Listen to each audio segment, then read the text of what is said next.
Hey everyone, how's it going tonight? Sorry, camera fell. Way to start off, huh? Wow, that's nice.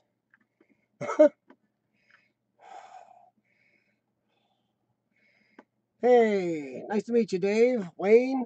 Sorry, everybody. Had it up there and oh, how's it going in everybody's corner of the world tonight? Sorry not to reposition this thing. Well, I may have light too bright. I look pretty glowing.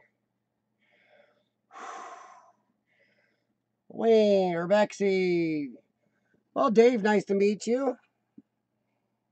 I think I might have seen you on one of Brian's live streams. Cindy, how's it going? And Fred, Explore Fever. How's it going, man? And Walt Win. So what's going on in everybody's corner of the planet today? You can't say country or anything anymore, or state, because now it's got to be definitely planet with our worldwide media. Oh, wow. Anybody? Now I'm just asking for those of you that saw our live stream Saturday.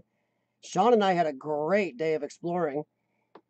Pretty burned out, but we were there just a little over 6 hours because, like true explorers, we had to check out every single of the 293 guest rooms, plus storerooms, laundry, lobby, of course, offices, the pool outside, you name it, we checked it all.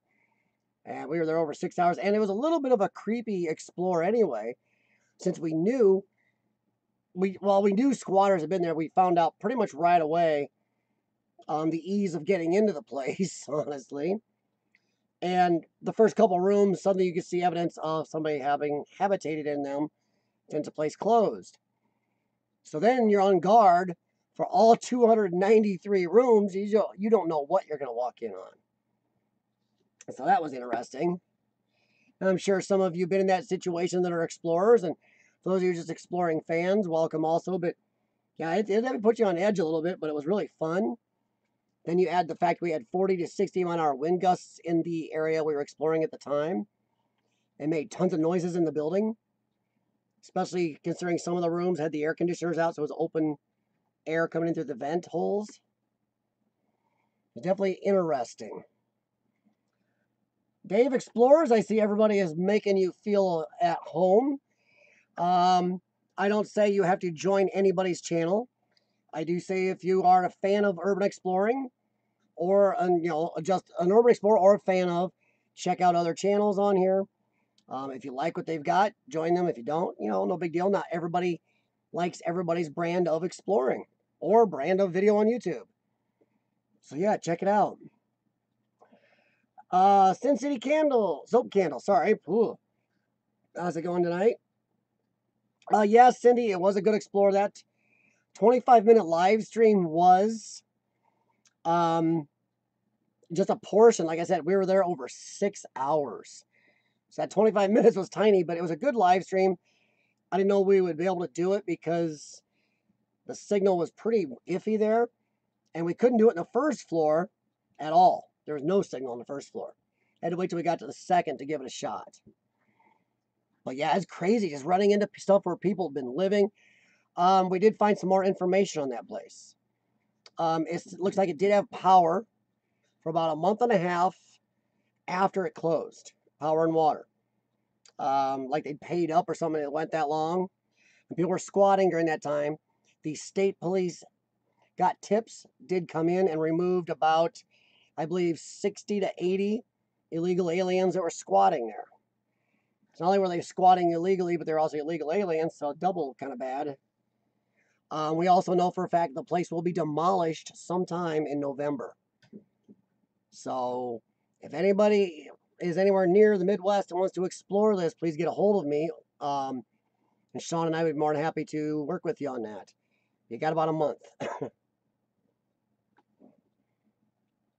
See, Dave's got a mix of locations on his channel. Well, Dave, actually a lot of explorers do, and I'm glad you do. Because sometimes if you just explore one area, one vein of stuff, it gets a little boring. So I'm glad you got a mix. I pride myself in the mix Sean and I have on our channel.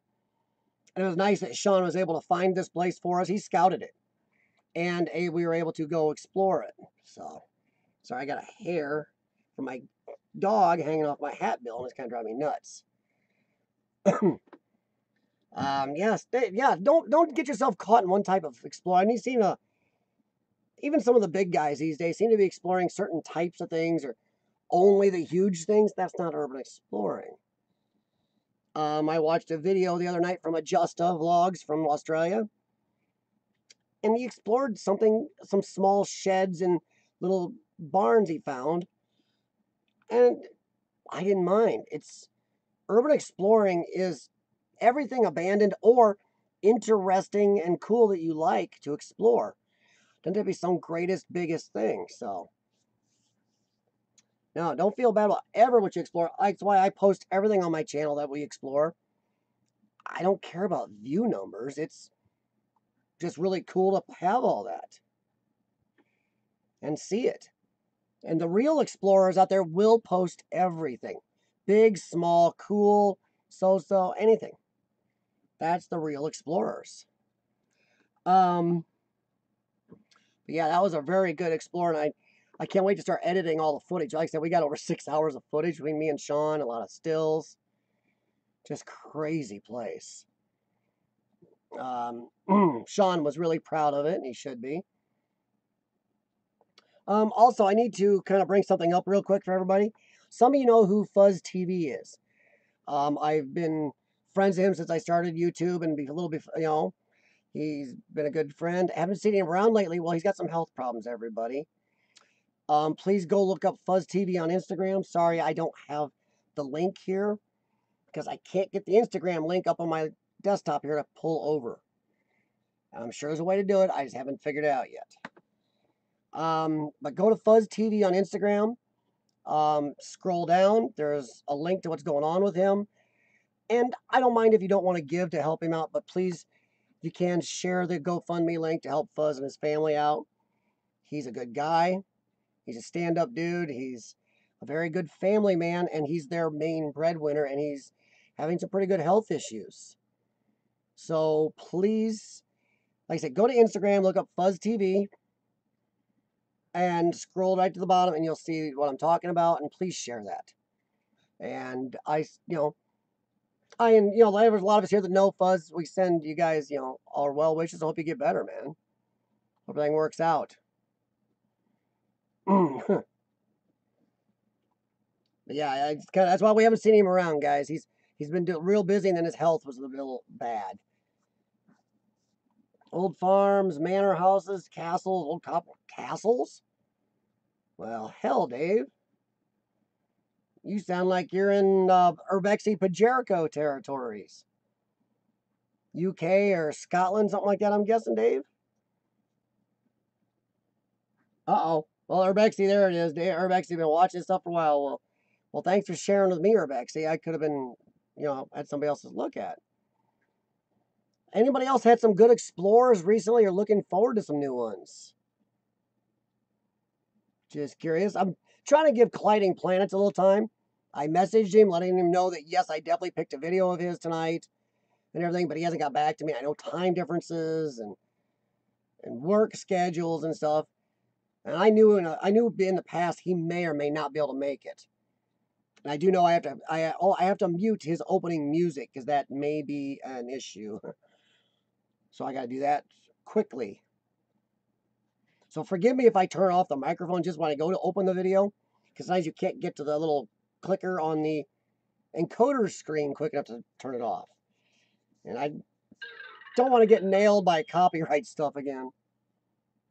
UK Wales. Okay, Dave. Yeah. Well, then you guys got a wealth of stuff over there that we don't have here. You guys do have a lot of very old castles, buildings, cemeteries that are actually pretty amazing. Well, Rebecca, our weather actually improved. The day Sean and I were out on Saturday exploring, it was cold. It was like 43 degrees. Like I said, with sustained winds of 35 with gusts of 40 to 60 miles per hour, which I know is in the English system. I'm sorry for the rest of you. but it was crazy strong and cold. So we were kind of happy being inside, except a lot of doors kept banging in that building off and on, and you're whistling wind going through some building, some parts because of all the winds. Made it even creepier. But today, 56 degrees and sunny, and tomorrow, 50-ish and sunny. That's great, Dave. Yeah, you, Pajerico, Urbexy, and a lot of you over there, you guys got some great stuff. Wayne, you got some stuff to look at that's just amazing to some of us. It's kind of funny because I'll go to an urban exploring page to post, and I feel bad sometimes posting my stuff. People are posting amazing castles from France or a building from England that's really cool, or something old, an old cemetery, and I'm posting a 1960s, 70s hotel explore. And I think most of the people on there don't mind because they're all explorers. But still, you gotta look at it, you're like, oh, I'm sorry, guys. This is what we have here in America since we're 250 years old. Sam Point in Australia. How's it going, Sam? I was just talking to a Justa the other day in Australia there, and I was watching a bunch of his videos the other night.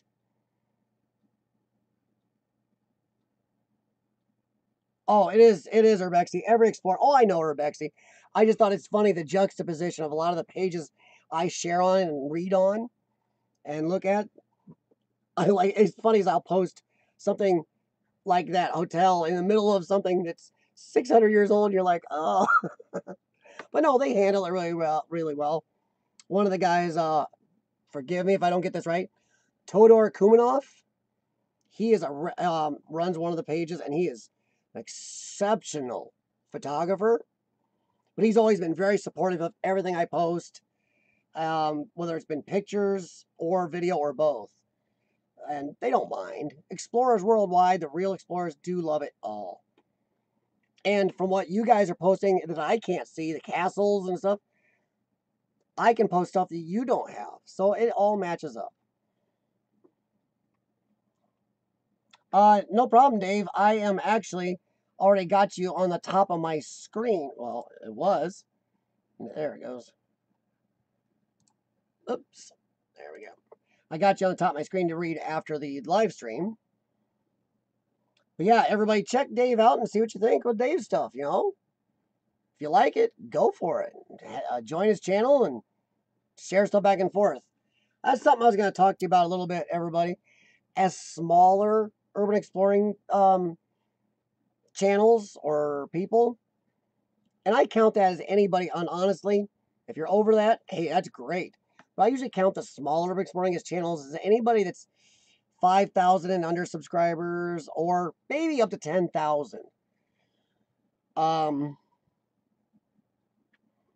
It's those are the people I prefer to watch, honestly, because I really think a lot of the best urban exploring out there right now is the smaller photographers, smaller videographers, the smaller guys. The bigger guys are getting too commercial, too next biggest thingy. So I think we should all, as small channels, maybe start sharing a little bit of each other's stuff. I try to share some people's pictures and videos on my Facebook page, Exploring STF. I try to. I sometimes get a little behind. I'm also trying to put cards for other urban explorers in some of my videos, which I've been doing with Pajerico for a long time. Maybe we should communicate. If you find another urban explorer that has an urban explorer or their channel complements yours, contact them about putting cards in each other's videos. Let's help us small guys out a little bit since YouTube isn't helping us. Oh, that's no problem, Dave. That's what. Okay, Dave, this is your first time here. We are all here to help each other. Suggestions with equipment, suggestions on finding sites, exploring, clothing, meeting up for collaborations, finding an exploring partner. Any questions you have about exploring or anything to do with it, let me know. Even the YouTube side of it, we handle that as much as possible. So yeah, and don't worry about that 50 subs. Wait, when you get the 100 subs, you're going to love it because you can stream live from this. And that is so much more added to your channel. You can bring everybody the excitement of really seeing and explore as you see it, which, as everybody knows, I'm a big fan of. Uh-oh. If I got thumbs downs, well, I know, Urbex, you and I both probably know who a lot of the thumbs downs are. And they suddenly, my view number jumped way up, and a lot of non-new people on here. So I got a feeling I know who the thumbs downs are. And for those people, and I know they're from a Facebook page, thanks for stopping by and amping up my view time. I don't care. Whatever. Urbex, he knows the story as much as I do. Sorry, everybody. There's some people on a Facebook page, and they just can't let something go. They prove exactly who they are every day. And they're the ones jumping on your thumbs downing. So it is what it is. Francis's Urban Spirits Vlogs. Sorry, Francis, is that one bites my tongue. Welcome. How's it going? And where are you from, Francis? Francis. I'm going to call you Francis.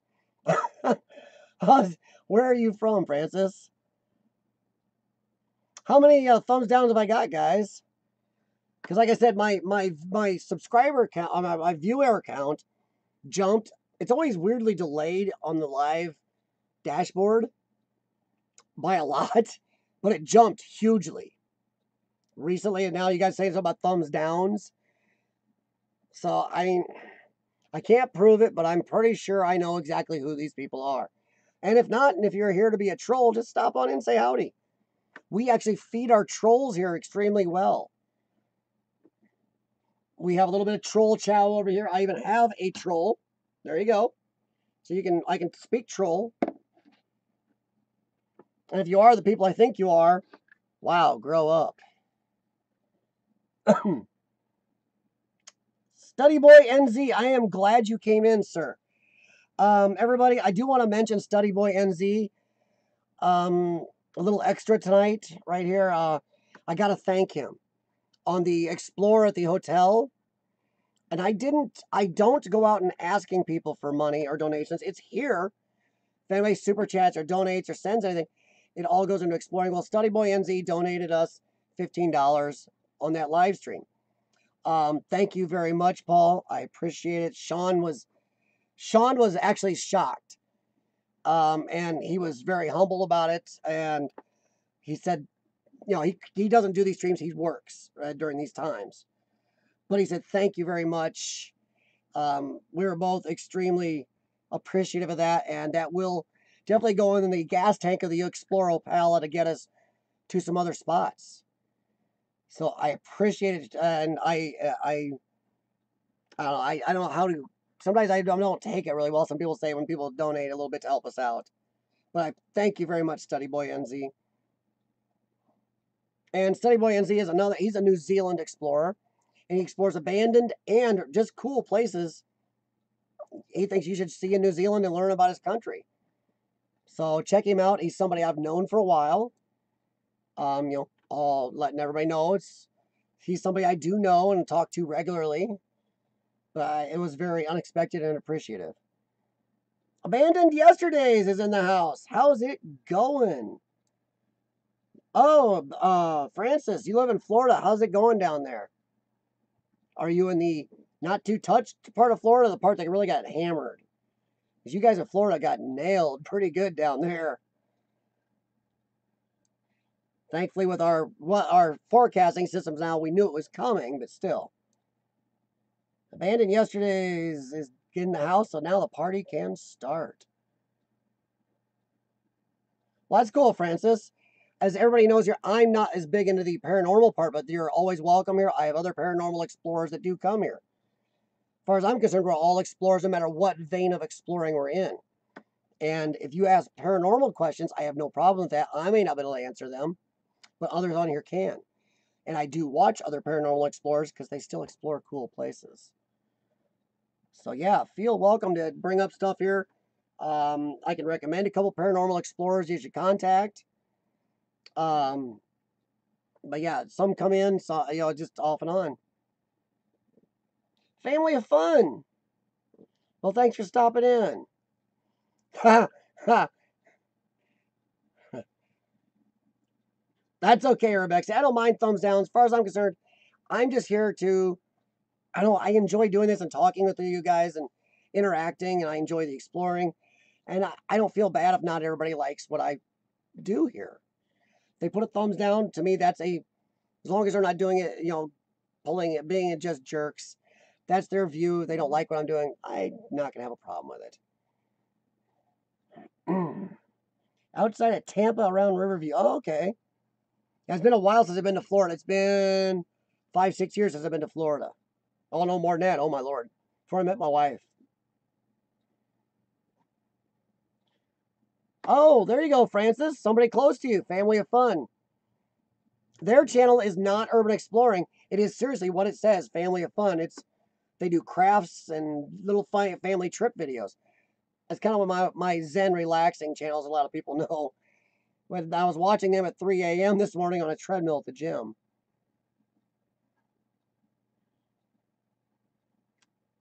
Sorry, just checking on the chat, and sometimes you gotta split off and read a little bit. Antipodes, we call NZ. Oh man, you guys turning Z into a whole word. I even heard Jeremy Clarkson on Grand Tour once go, when did the letter Z, turn into a whole word? Even he knows it's kind of funny. That's okay, Urbex. See, like I said, I don't take offense. If somebody wants to not like it, it's not a big deal to me. Heck, if you don't like what I'm doing, let me know. Let me know what I'm doing. Well, Family of Fun, there you go. Maybe contact Francis if you guys are close and help each other out a little bit with that. Maybe you guys could do a collab. What do you know? Add a little bit to that Family Fun channel. A little extra type of video. Hey, Walt. Which crop circles, Walt? Walt's asking about crop circles, everybody. Sorry, I'm just checking here. Walt, which crop circles are you looking at? Any certain pictures or what? Oh, Rogue Exploration. How's it going, man? Sorry I couldn't make it to your stream earlier today. I saw you were on, but I got a bunch to do before I could get on here. Z is Z. No, Z is Z. Z. One letter. It's like saying B is bed. You're making 3 letters out of 1 letter. Hey, Pajerico. No problem, man. I know, once again, I know how late it is for so many of you in the UK, Scotland. I know the time zone difference for those of you in New Zealand. I know Study Boy is probably here on his lunch break. Sam, it's tomorrow at, I'm not sure what time it is tomorrow there for Sam in Australia, but I appreciate you guys. It's so hard to try to find a time that works everywhere. But so I appreciate, even if you guys stop in, that's great. Only USA is Z is Z. But see, you're adding more letters. Sustainable Z, like the sound, Z. And it didn't used to be that way. Jeremy Clarkson actually did a little thing on that, little thing where he talked about how Z was a Z at one time, and then it became Z.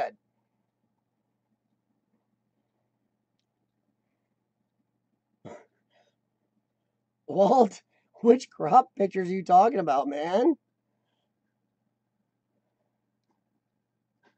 Did I miss? Okay, I know who Cindy's talking to. She's calling Rogue by his name. Sorry, if some of you don't know, Brian is Rogue Exploration. Some of us know. And see, you got to be careful because now here's the other Brian, Brian E. Brian E is a regular here, and sometimes he really drives the conversation very well. Going back to Gary anytime in the future. Yes, Brian E, I'm trying to. I'd like to go with Lord Explorers again. He is very busy between classes and college and work right now. I'm hoping in the next few weeks he'll have some time. I'll have some time. I've been to Gary alone twice, and I don't think I should push my luck. This time of year, there's a little more transients inside and stuff, so I'm probably going to make sure I go back with somebody. And Sean can't do it right now. Maybe next summer Sean can go, but right now, new job and all this other stuff, he's up to his eyeballs. But yeah, Brian, I'm hoping in the next 2 to 3 weeks before it gets really cold to get one more trip into Gary and Chicago. So,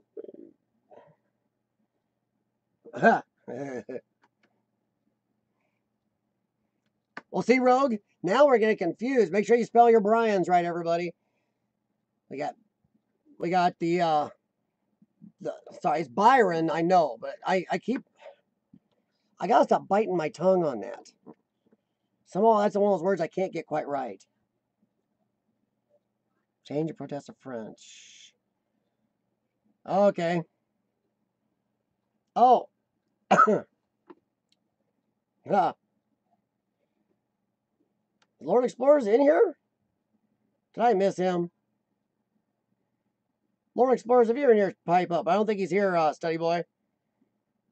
But yeah, I was there, Study Boy, when Lord Explorers did that hospital. That's the same one I did about a couple months before we went up there together. But I was actually doing breathing treatments. It was starting to get dark, and he didn't know if I'd be done in time, so he went in for it himself. So I explored it by myself, and so did he. And he was a little freaked out about doing it himself, but I'm like, dude, just text me if there's any troubles. I'll be there in an instant. But I had to do the breathing treatments. It's just a must. No, Francis, I live in the Iowa-Illinois border area called the Quad Cities. And I don't mind sharing, it's a big area, so nobody can track me down easy. It's a 430,000 person metro area. It's a mix of a bunch of cities with the Mississippi River right in the middle.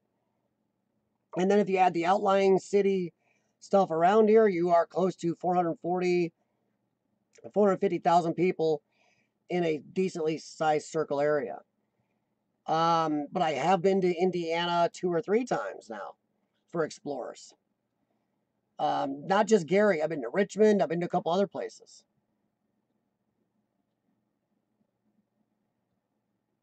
Oh, Rogue. Yeah, okay. Sorry, everybody. I do believe in answering back as many of you as possible. Rogue Exploration wants to get to Gary and meet up with social. Oh my, Social Wreck, isn't it? Sorry if I get that wrong. Social and Steel City Storm. Steel City Storm is an amazing explorer. Another guy I respect, I met through Tenzo Roku. Thank you for that, Tenzo Roku.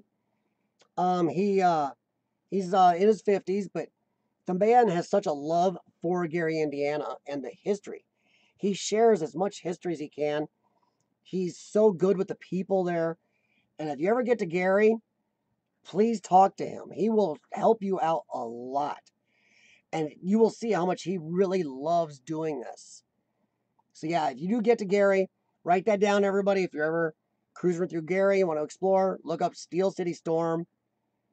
He's an amazing guy and a hell of a guide. And he will tell you a lot about every place he takes you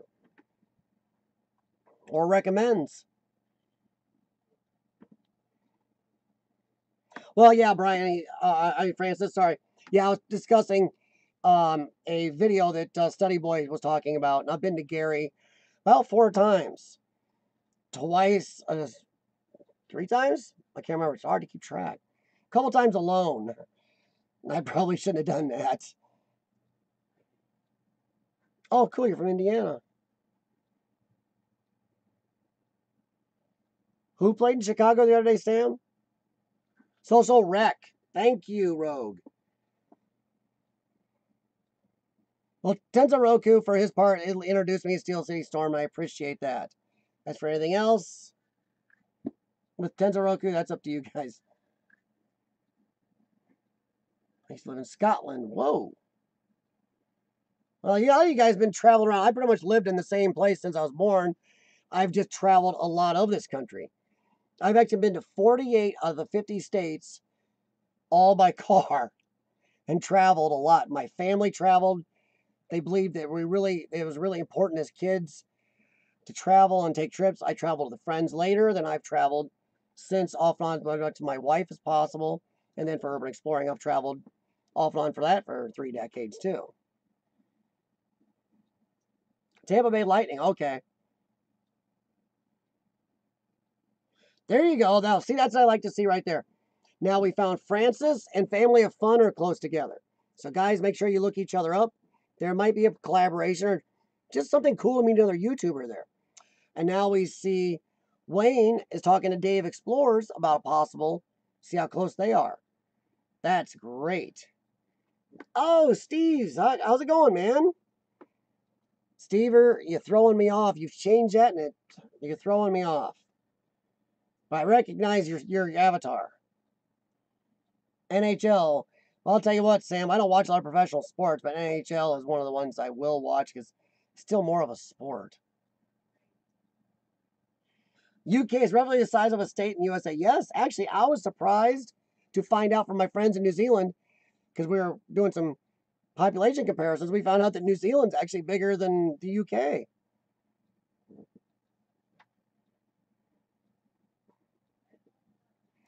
Oh, not doing too bad, Steve. I got my cat up here to try and knock over my soda and everything. There you go, everybody. Anybody out west here in the United States? Cindy really wants to find somebody to collab with. She doesn't want to do these things alone. And she has been an explorer for a long time, but she doesn't want to do it alone. And it's hard to get somebody to go with her. So if you're out near Nevada, look up Cindy. Newport, Brian, everything. Yep. Brian E., yes, I have. As far as I know, the train depot in Gary was bought by a private individual or company. I believe it's private individual. And they're talking about maybe some type of art gallery / restoration of it. But that's all I heard last time I was there. Richard's Reality, how's it going, man? Another European explorer there. Yeah, Rogue knows Jax. Yeah, that's Jax. Newport isn't far. Oh, there you go. See, sounds like some of you guys. Sounds like everybody's going to be seeing a collaboration between Wayne and Dave. So that's perfect. I'm glad you guys hooked up there. Not too bad, Richard. I'm obviously, as everybody knows, not looking forward to winter. But honestly, not a lot of us are as explorers or even exploring fans. Hopefully you guys, some of you have a stockpile or some places you can of explorers to post during the winter to keep us all happy, or you got some places you can explore in the cold.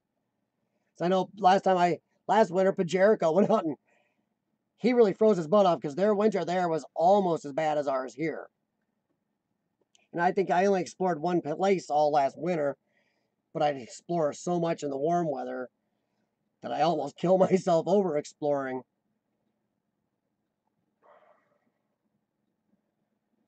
Yeah, Cindy, that's strange. See, I would have thought somebody had been close to Cindy in Nevada to explore with. There you go, Rogue. Rogue, you need to relocate out there and help Cindy out. No problem, Dave. That's great. I'm glad to see you guys do that. And I think it adds. It adds to everybody's enjoyment to see two guys that are really into it, or gals, whatever, collab. I think it adds. Plus, it's really fun to meet another explorer so into it. Uh-oh. Urban Exploring Steve is on hold for a while? Why is that, Steve? Just work or time, family? Oh, no problem, family fun, thanks. I'll probably be seeing you tonight on the treadmill at 3 a.m. Oh, yeah, but Richard, I can't operate my equipment. I don't like cold. I hate it. Everything hurts more. Everything's brittle. There are things I would step on in warm weather that I will not step on in the cold, especially if it's covered with snow. Brian E., that's a good question. I do think sometimes somebody sees an exploring video, and I think a lot of people see them and do think, why isn't this place being saved or used or restored or something? And I do think exploring can help. Uh-oh, Study Boy NZ is getting a little antsy. Let's see. And since he's definitely a contributor here, I definitely gotta Gotta make sure he's. Oh, actually, just a second, study boy. Cindy, I don't know if you saw Sam Point's comment. There is somebody they know in Nevada. It's called Exploring with Christian. Check that out, Cindy. Maybe Sam just set you up with somebody to explore with. So yeah, that'd be great if that helped out. Thanks, Sam. I hope Cindy sees that and hears me mention to go check that out. Oh, it's no problem, Wayne. Oh, sorry. I was answering somebody else. Sorry about that. David Wayne, great. Um, work camper. Oh, okay. Well, okay, study boy. We are reviewing Colliding Planets tonight, and I contacted him. I was kind of hoping he'd be able to make it in, but sometimes he doesn't make it into near the end of my stream, so I don't want to wait that long. We'll be reviewing a video of his of a hotel he ran into, kind of just walking around looking. And it's a really cool hotel. It's not in pristine condition, but I think it's got a nice range of stuff to see from the original look to some vandalized and nature worn down to some absolute destruction. So I think it got a lot to see in it. I am very happy to see you guys looking on here at collaborations. And okay, Cindy, there you know, Chris wants some videos. Oh no, Cindy, don't think he's too big to mess with little channels. Sometimes some of these bigger guys aren't like that. Explorers a lot of times are a little more in touch with their roots, I guess you'd say. They may just like to explore with you, seeing that you're interested in it. Sean was just commenting the other day, he's still shocked in our big an area where it's him, me, and we know of one other guy is an explorer in this area. All these people, 450,000 people around here. That's it. 3 of us. Weird.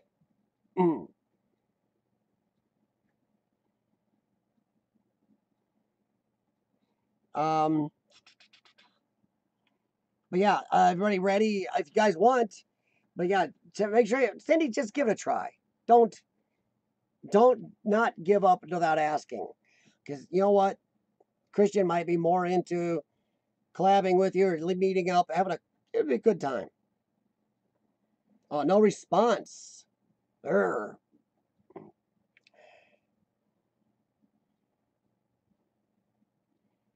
There you go. Yeah, exactly, Sam. Okay, everybody, look up Exploring with Christian and send messages for Cindy. Maybe Exploring with Christian gets a lot of questions, a lot of please explore with Cindy messages. Maybe they'll contact Cindy and see if she do a meetup or an explore or something. Let's see if we can help Cindy out a little. Maybe the power of the exploring community. Just gotta ask Christian, hey, could you maybe contact Cindy? Maybe think about an explore with her or something. Let's see how that goes. You know, they're supposed to keep files and data. Yes, Brian, I do. I think most explorers do. I have about 1.5 terabytes of the hard drive in this computer, but I back everything up. This is a 1 terabyte drive, totally full. This is a 2 terabyte drive, and it's 3/4 full. So right here in my hands, I have 3 terabytes of my explorers, and this is all the raw footage. I also have the videos I make on these also. So I have the edited, unedited, I have all the raw footage, all my pictures, information I find on sites is on these, everything. And I have a couple other memory things are a lot smaller, but right here is 3 terabytes of explorers. So yes, Bryony, I do keep that. Wow.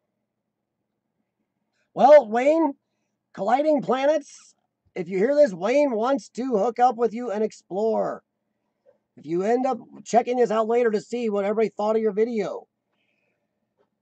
I just can't need to upload a video for myself. Oh, no problem, Steve. I understand, man. Oh, thank you, Sam. Like I said, everybody, maybe check out Exploring with Christian and leave a comment. Well, of course, check out the videos and, like, comment on their videos, but also maybe say, hey, could you maybe meet up with Cindy Vlogs or Burning Sands Exploration is her other channel. Oh, look at that. Look at that. We talked, we held on, got some collaborations possibly coming up, and Colliding Planets made it in. No problem, Colliding Planets. Colliding Planets, Wayne was just talking how he really wants to hook up and collab with you. And now, right here on the chat, just met Dave, and Dave is close to Wayne, so they may do a collab. So Wayne's maybe saying even the three of you might be able to collab if you're interested. But welcome. I'm glad you got my message and made it, man. Tell you what, the three of you, two of you I know. I know Wayne and Colliding Planets. You guys do good vids. Now, Dave, I'm checking your channel out right after the stream here. And I'm taking a quick look. All right, now, actually, I can definitely, ooh. Oh, Dave, you have met up with Colliding Planets. Well, Wayne, you're behind, man. Dave Explorers has already been up with Colliding Planets once, so you are the odd man out right now. So Dave Explorers already got a leg up. He already got in with somebody good like Colliding Planets once. That's great.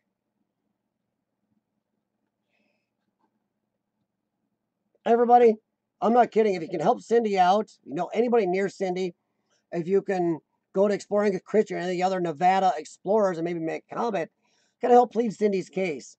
Let's help her get out exploring, because when somebody wants to explore, it really sucks when you can't.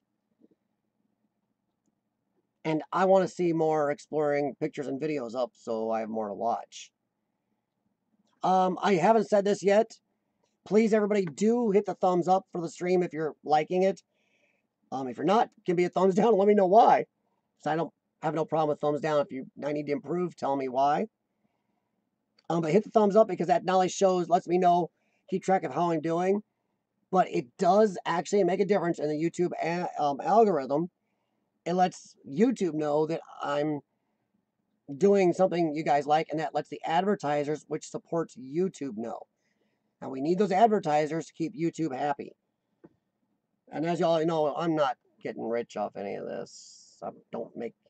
Study Boy NZ was the biggest help for our gas money we've had in a long time. So thank you again, Study Boy, for that the other day.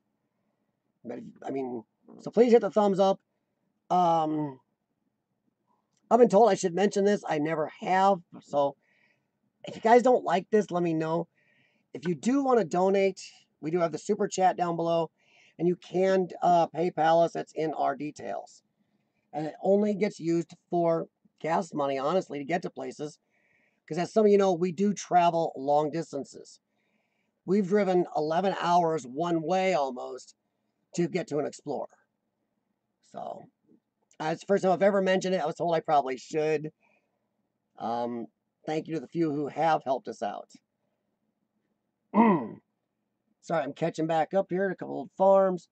Ooh, nothing wrong with farms. Oh, no problem, Richard. I mean,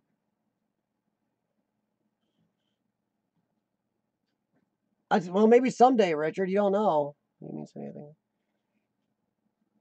Wow. Sam is going to get a bonus point for the day. I need little gold stars I can put next to people's names. There you go, YouTube. Do that. We need gold stars. Sorry. Catching up here. Virginia. Oh, Brian. Honestly, I don't know a lot of explorers in Virginia. And Englith. I don't know a lot of explorers in Virginia. That's a good point. I know a lot of North Carolina people. Maybe those guys that know more about the Virginia ones. Fuzz is in West Virginia. He hasn't explored for a while because of obvious reasons, his health. But yeah. So maybe check out Fuzz TV on Instagram and ask him. Hell, he might even enjoy the conversation with somebody right now. Last I knew, he was still in the hospital. He might be out, but Maybe he'll enjoy the conversation with somebody. Let's see. Hey, Rogue. I'm gonna talk. I'll ask you after the video here. But Colliding Planets. I picked the hotel you went and wandered around, checked out. Is that one okay with you? I may have to mute your startup music because I didn't have a chance to get a hold of you earlier today to ask, is that startup music, is that maybe copyrighted or is that right off the YouTube studio? Because I may have to mute that first startup bit. So I want to make sure I don't get hammered again because YouTube does get a little crappy after a while if you get hit too many times.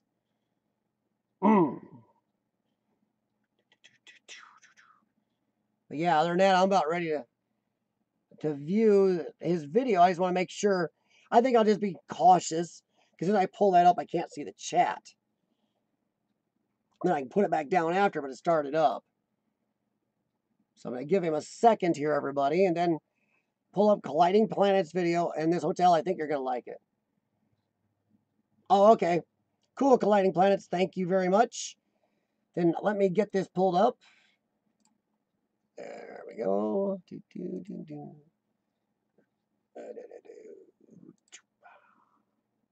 I like how it gives you a lot more just on just that one search. There he is. Oh, come on. 3.5K subscribers. You're not doing too bad, man. Like it. Love this art up here, though. You kind of look like a superhero right going on here. I was like, We Are Sparta mixed with a superhero going on. That's some really cool artwork up top. Let's get over to the videos. And this is the one I chose right here. Van de Victorian Hotel Weston. So, here it goes, everybody. Hey, I just created a Wix website for my business. I will Let me show you how I did it. Just to get Let's go to Wix.com. Welcome back. I've come across this beautiful hotel in the Victorian town of Weston-super-Mare. It's absolutely beautiful, but I'll take a look inside you in a minute. But I've got a beautiful Victorian pier, which is sadly now abandoned, and that's it there.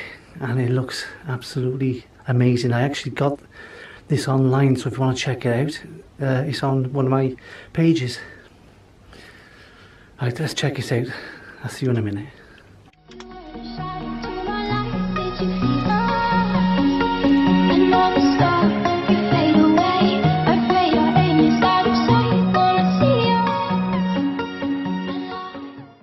Right, let's take a look inside. I haven't got a clue how long this hotel has been empty, but I know this one section is totally destroyed by fire, so I've got to be really careful in here.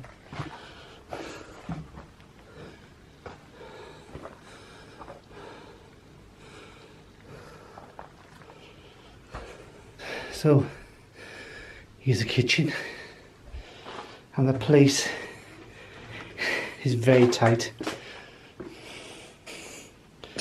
Let's take a look in here.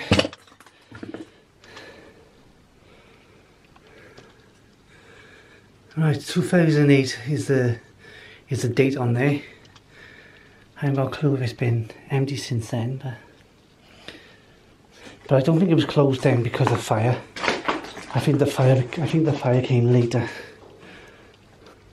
There's a lot to check out by the looks of it.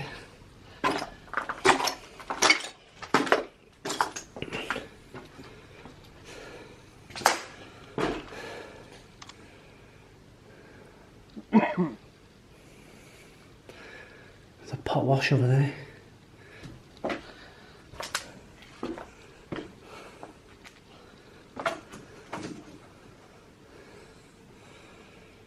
This looks like it would have been like a function room.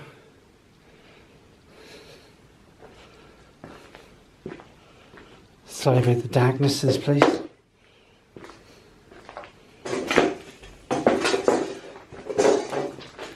I'm stepping on everything.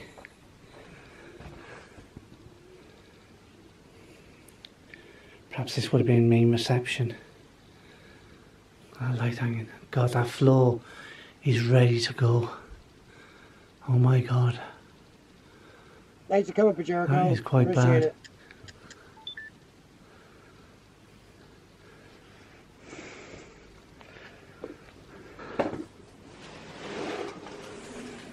Nothing really in there.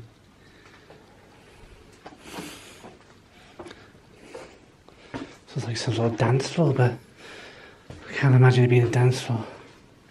Not right next door to reception. Boiler room. Old washing machine or dryer.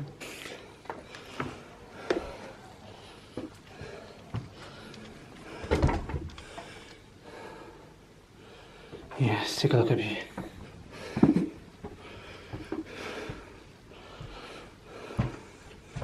Goes up a couple of floors by the looks of it. But there are many floors I can do.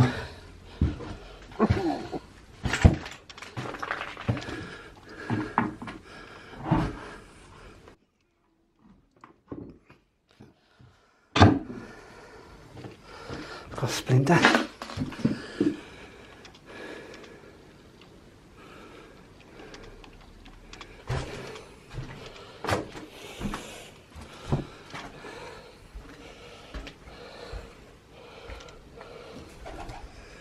Pigeons there off.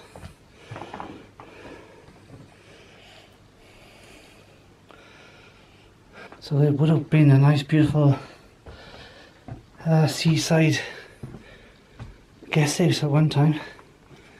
Hotel. Room 32.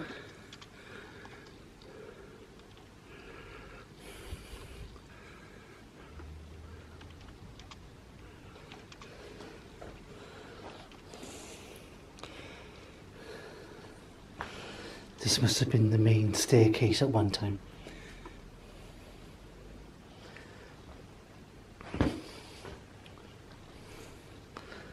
I'll go down there in a minute. The skylight.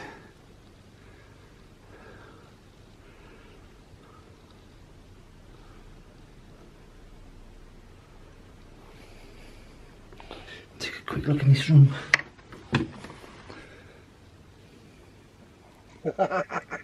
It's got curtains up. Sorry, that's good, study boy. This is like a very Victorian type of room. It's still got beautiful features in it. Look at that.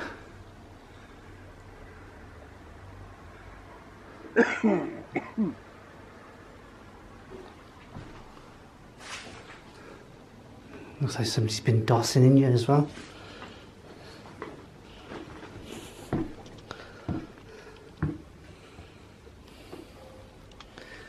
Yeah, somebody been living here at one point. Just look at that entrance there. That's stunning. It would have been grand in the day. This is just a beautiful Victorian seaside guest house. Right, let's take a look downstairs. Got a room down there. Oh, look like scrappers are cutting in there or something, a little square. Wow.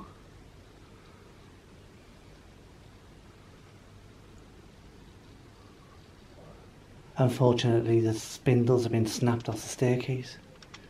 It's quite sad. I bet that would have been beautiful. Just look at that. That's the type of thing that would have been there on the staircase.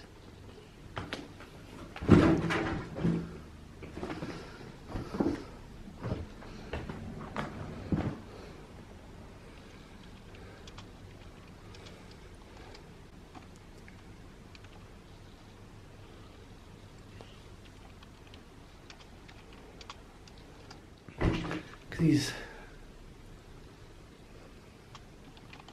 Love it.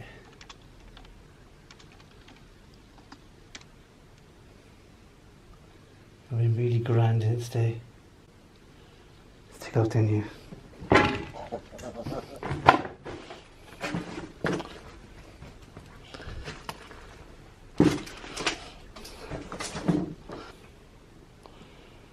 Another staircase. This probably would have been the eating area. And that ceiling looks so dodgy.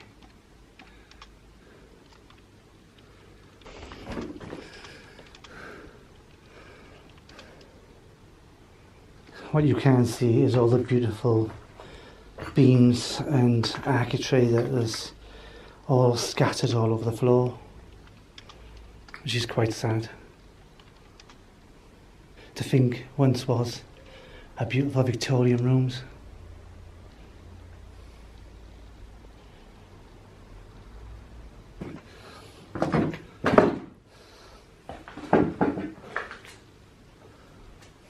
Now I know that is the main entrance, but this has been added on through the years.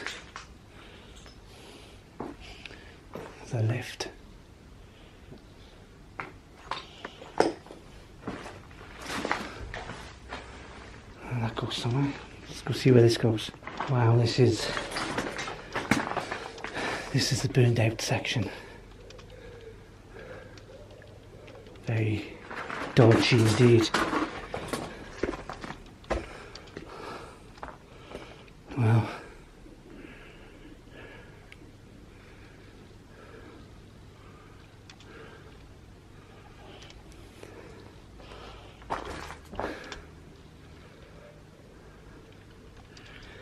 how this place is still standing up, I don't know.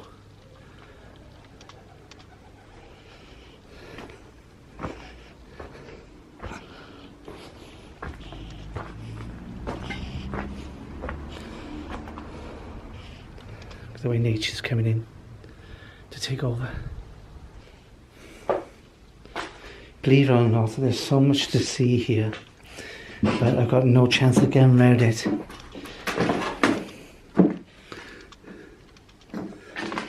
It's just an office. Let's take a quick look up these stairs. Look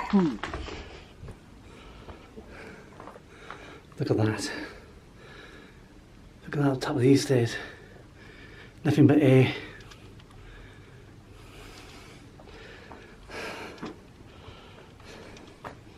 I shouldn't really go any further. I'm not going to go any further. Just look at these stairs.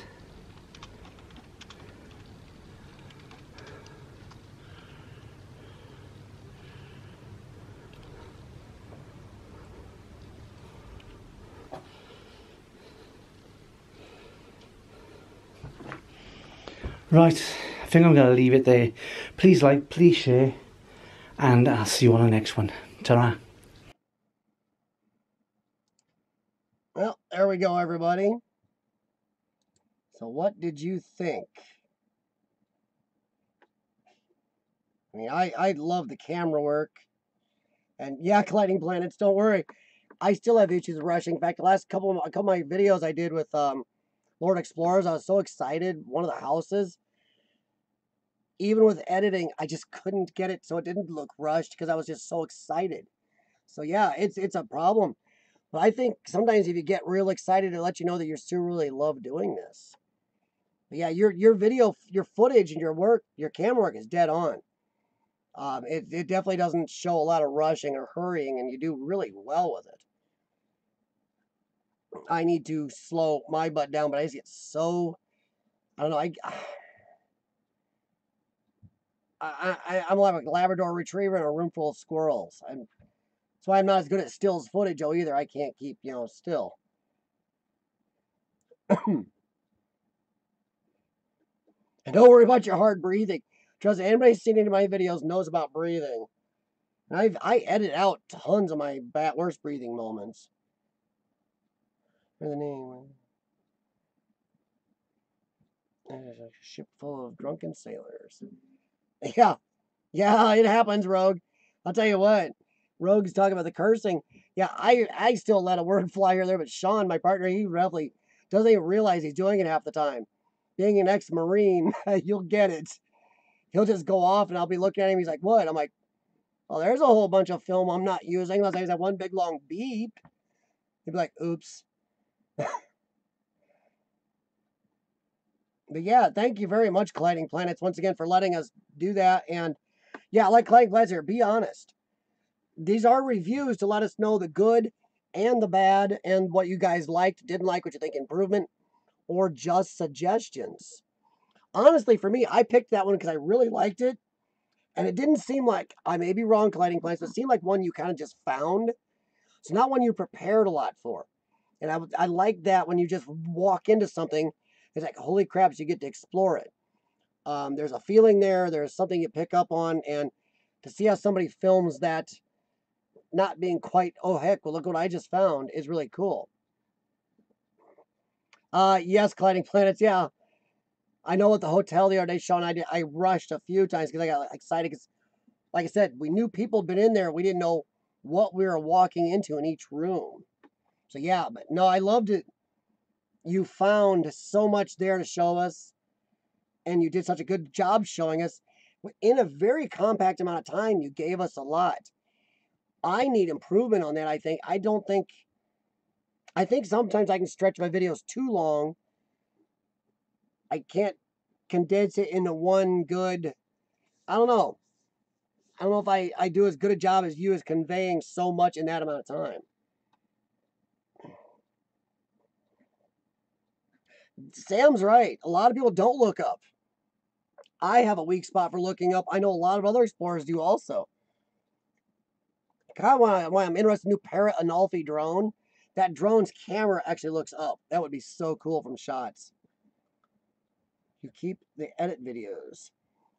Byron, gosh, I am so sorry, man. My brain sees Brian. I do not know why. Byron E. Yes, I do keep edit videos. I keep all of them. Everything on my channel I have in these drives right here. I have all the unedited footage. Everything Sean and I shoot or I shoot is in these. Every still, every uncut video section, everything, including the first ones which were horrible. So yeah, I don't get rid of anything. I even save these live streams. I save all of it. Hotel you did the other day. Oh, well, thank you, Colliding Planets. Yeah, it was a good find on Sean's part. He was proud of it, and he should have been, because we haven't done a hotel that big in a long time. And that may be one of the biggest him and I did in a long time, in maybe 12, 13 years. But yeah, Colliding Planets. Anybody have, here, I'm going to ask a question. Does anybody have any suggestions for Colliding Planets, or anything you think they could improve or do better? Besides the hard breathing, but I'm not going to pick on hard breathing with my lungs.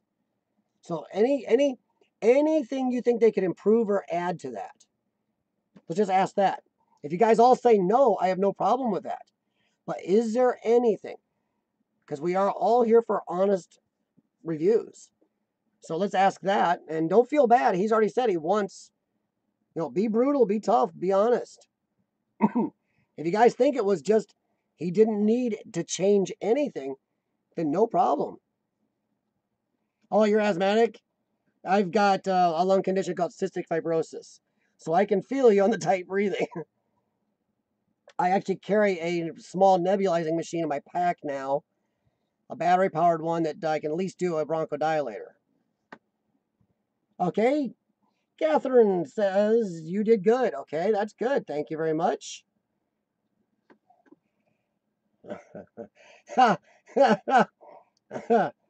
Well, Colliding Planets, you are better than you think what Dave says.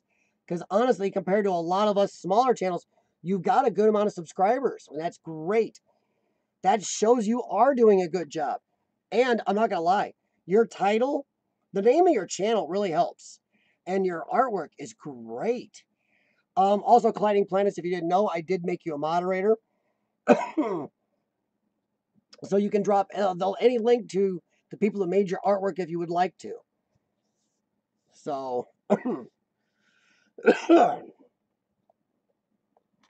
Byron, good grief. Man, you're going to have to, jeez. What you going to do to me there? Do I have a visit, schedule revisiting? Yes. Sean and I checked out the bowling alley.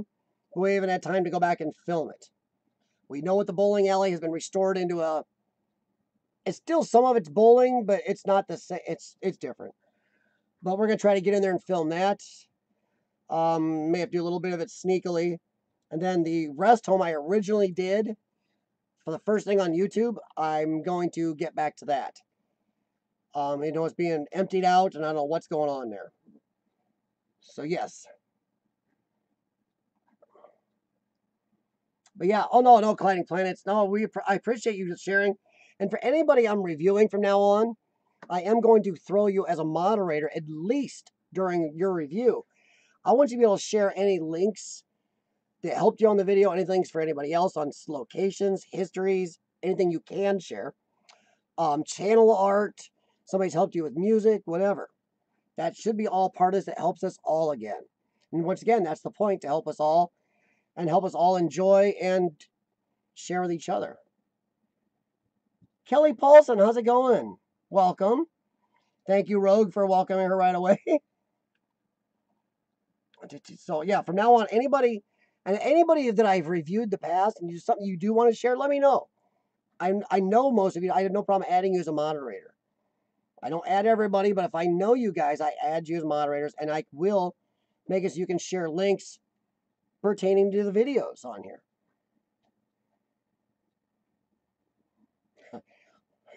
Well, Dave, if you're going to send Colliding Planets a lot of locations, make sure he takes you with. He's got to help you film with you, though, on those locations. You guys got to collab those locations. Oh, that's no problem abandoning yesterday's. Once again, I know what time it is there. It's what, 11:30 there? See, I know you guys are on daylight savings time, right? Or are you? We're gonna be soon, which sucks. Which means we get no daylight. You lost internet, Catherine? Yeah, it happens. Thankfully, I haven't lost internet yet to this time. Last week, everybody, our live stream here was so good. I'm going to say that we here crashed YouTube. Because it died during this stream last week. So I'm going to say that our stream is what took YouTube down. Oh, that's no problem, Kelly. Thank you very much.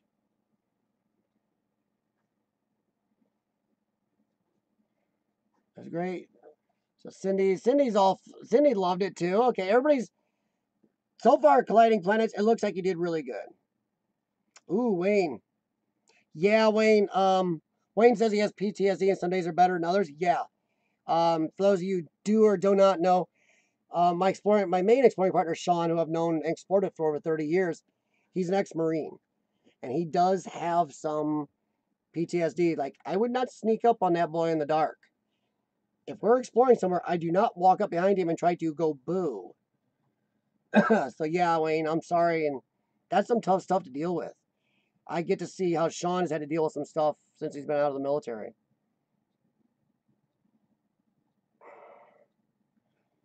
Urbexy. Oh, dog is barking at somebody. Hey, TL, how's it going? I like the picture, TL, of the... I'm sorry, that house you took a picture of, I see Miami Vice. That's just what I see. I see an episode of Miami Vice when I see the picture. Okay, so 12:30 in the morning there. Yeah, so thank you, everybody in UK, Scotland. A lot of you guys are up so late. Thank you for even stopping in. If you stopped in and said howdy and I got to go to sleep, I understand. Wow. This time zone thing, this World Wide Web thing is great, but boy, you just need to, if we can somehow make us all in the same time zone.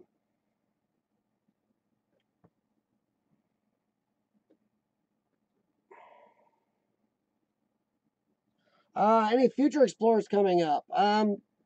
Byron, mostly right now, getting this close to winter, I got future explorers coming up with hopefully Lord Explorers. Sean and I have a couple planned, but I don't want to jinx them yet. We are still trying to get back in Sandburg Mall here in the Galesburg area of Illinois. And I can share location because it's no problem. It's locked and they got security and they allowed me to share it for the first videos I did there. We're still trying to get back in that and make a deal to get in there. And I think today somebody gave me a possible contact on that. So we'd like to do a full good video on Sandburg Mall now that it's fully closed. I can fully close down. Done. If I can get in and do explore it, Sean, I will do live streams from inside of it as long as we have signal. We're going to do that. Sean's got a few places he is actually scouting in the next week or so. And I would like to, like I said, get back to Gary and or Chicago at least one more time before winter. I was planning on going to Wisconsin and exploring with a friend, Chad Taplin, in Wisconsin. But winter is sneaking up on us, and I don't know if I'll make it before winter, and my health has been a little iffy the last month or so. But if I don't make it before winter hits, I'm in spring, I'm going to explore with Chad Taplin in Wisconsin also. So yeah, Brian, I got or Byron, gosh. Man, you need to put a dog collar on me and have a remote. And every time I do that, you need to zap me. It's just all it's going to take. You're going to have to train me.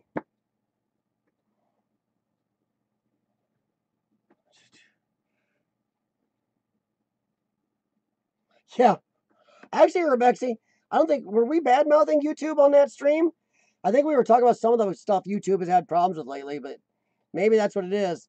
YouTube didn't like hearing the criticism. And once again, I still think YouTube's the best platform out there. It just is, by far. But they have, in the last year or two, had some major issues that they don't seem to be rushing to correct. So I'm a little worried about the new creator studio. I haven't been overly impressed yet. And the old one really works well. So I don't know. I've used the new one to a extent, but I think it's more flash than it is, you know, user friendly. I think the old one's very user friendly. Sorry, I'm reading Sam Point's message here about PTSD. Like I said, since I have a friend that military vet, I'm always kind of paying attention. Yeah, Cindy, that's Sean was actually in the original Desert Storm. He was in also Somalia and a few other areas, and he was also on ship a lot. So yeah, he was around. And this is stuff he knows he doesn't have problems me mentioning. Catherine, you might be going to Spring Valley.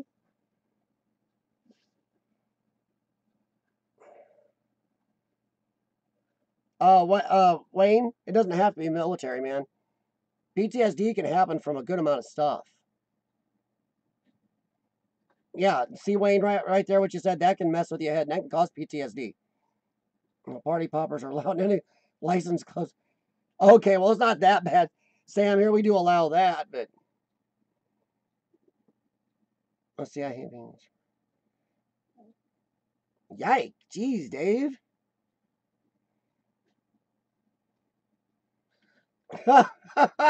Yeah, Rogue. Sometimes you gotta wonder, don't you? When Rescue Works in 1976. Wow. Thank you, Sam. Okay, Study Boy NZ doesn't like the new Creator Studio. I know how many of you have seen it. I've been using it off and on while it was in beta, trying to keep up, be ready for it. And they're going to switch to it here in 2019. What do you guys think? Those of you who have used it. I'm not a big fan. I think this old Creator Studio is so well designed. Sure, they could maybe add some better analytics to this. But this thing is so, honestly, very intuitive, well designed, and very simplistic to use, yet does a lot. I think the new one is very flashy, but I don't know if it adds a lot. In fact, I've seen a few things where it has deficits compared to the old one. So what do you guys think about it? Yeah, Urbexy, you're right. I mean, so far as I've even tried to use the editing software on the Creator Studio, like if somebody's not warned me about copyrighted music, or I made a mistake and accidentally left something unmuted, and somebody warned me, and try to edit that out, YouTube's editing software sucks. And this is kind of still part of Urban Exploring, but also we do talk YouTube because we all have to deal with it. So what do you guys think? Study Boy, I think they got TubeBuddy to work now with it, don't they? I thought I saw it when I was using it for a while that TubeBuddy was up on it now. At least here in America. If anybody knows that, let me know. Your fiance has family there, Catherine? Is it, now you're going for a trip, or is this moving? Yeah, I don't know how many people use a lot of the tools. I do use the analytics some. I'm not one of those people that pores over my analytics. Because once again, I like views, of course. I like to know that I'm doing good or sharing this stuff with people. I want to get it out there and share it. But everybody knows I'm not here all about the views and watch time and money and stuff. So I don't do as much with my analytics, just here once in a while to know how to put cards in certain videos. And you always want to see what's doing better, what's your worst or best, but I don't stare at analytics, so I'm wondering how much you really need some of that. Here's a say larger force base. Wow. Okay, Sam. Jeez. Yeah, Cindy, you're probably right. Byron. Toys R Us. Yes. Byron, Toys R Us is not coming back here in America as far as I know. Well, kinda not. Somebody is thinking about buying the name and using it, but I don't know if they're going to go back into the stores because Toys R Us is still going fine in Canada. There are Toys R Us stores, Jeffy Giraffe, and a lot of stuff in Canada. Because I think Toys R Us Canada was technically a separate end, and that end was doing good. But as far as I know, I heard that somebody is thinking about buying the Toys R Us name and logos and using them here in America, but I don't know about opening all the old stores. So far, I haven't heard anything. My stores in my area, we have 2 in this area, like I said, large area. And so far, they haven't changed. Nothing's been touched, nothing's been open, except Sean and I did notice the other day when we were doing some scouting. One of the stores still has a computer sitting inside like a checkout with the Toys R Us, Kids R Us logo still blinking across the screen. So maybe that means they haven't totally given up.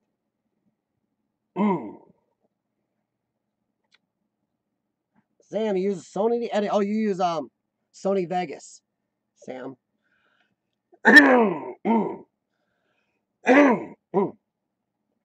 Yeah, Urbexi's right. The Google has overly complicated stuff sometimes.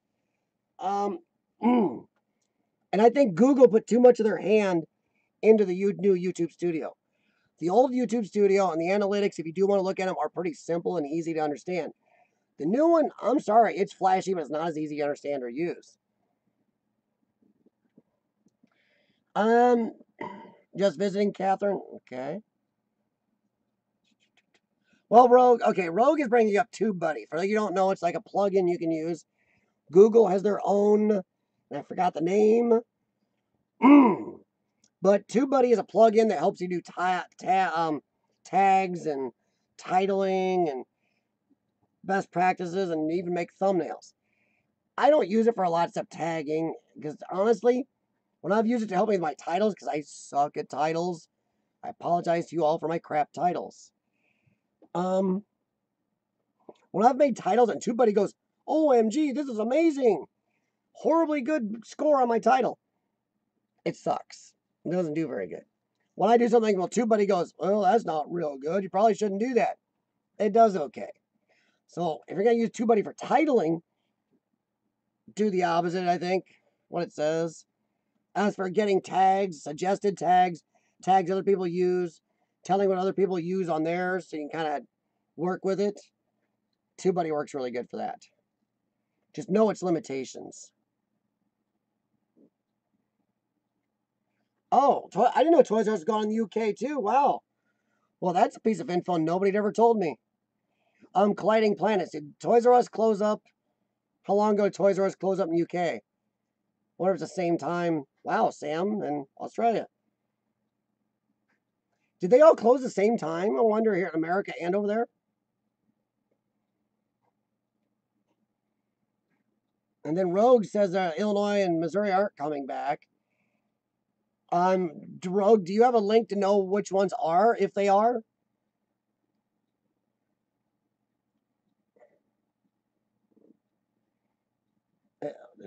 Back to video. Yeah, well, hey, no, Byron, we can always hope Toys R Us come back.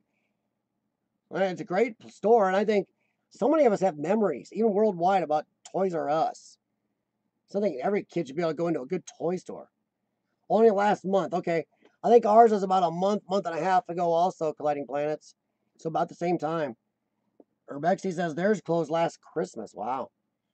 Sam was last month. So I think Toys R Us, the ones that closed mostly worldwide when the company went, the main company did, did it about the same time worldwide. Wow.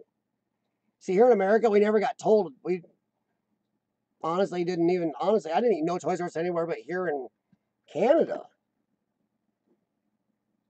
Colliding Planets, we don't have a lot of toy stores left.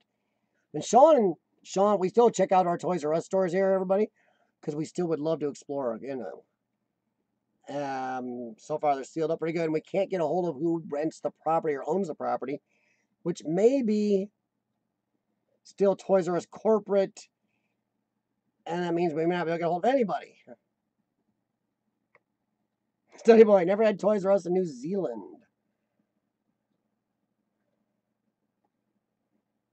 Street Drummer, welcome, man. If you've been here a while, sorry if I missed you. Oh, everybody loved Toys R Us. Heck, me and my wife, even at our age, we'd go to Toys R Us once in a while and look around. I still found some cool stuff there. I have sci-fi and cartoon stuff in my den, so you can guess I'm still finding stuff that are cool. I do miss some of the older toys. KB, yes, Catherine. We had KB toys in 2 of our malls here. And then they closed up, what, early 90s? Yes, I remember KB toys. I think they closed up early 90s. Something like that. They were really cool. I used to love going to KB. Well, welcome, Street Drummer. Street Drummer, not for my view time, but if you would like to help Colliding Planets, please check out just the review section we did on his video later if you can, and maybe leave some comments for him, actually go to his channel, leave the comments about his video if you saw it here, under the Westin Hotel video on his channel, or you can just watch it on his channel and leave comments there saying you knew we reviewed it here and you want to leave him some comments.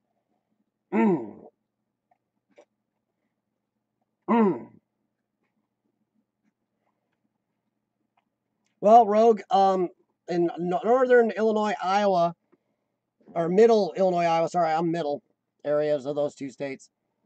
Our 2 Toys R Us just closed like a month or 2 ago. Catherine, yes, it was the 90s. I thought it was. Meccano? Toy World. I never heard of that one, Study Boy. Oh, Woolworths. Now, Colliding Planets. See, I heard Woolworths kept going a long time in other countries. At one time in like the 20s to 50s, or maybe 1900 to 1960s or 70s, Woolworths was monstrous in America. Then suddenly it seemed to just disappear.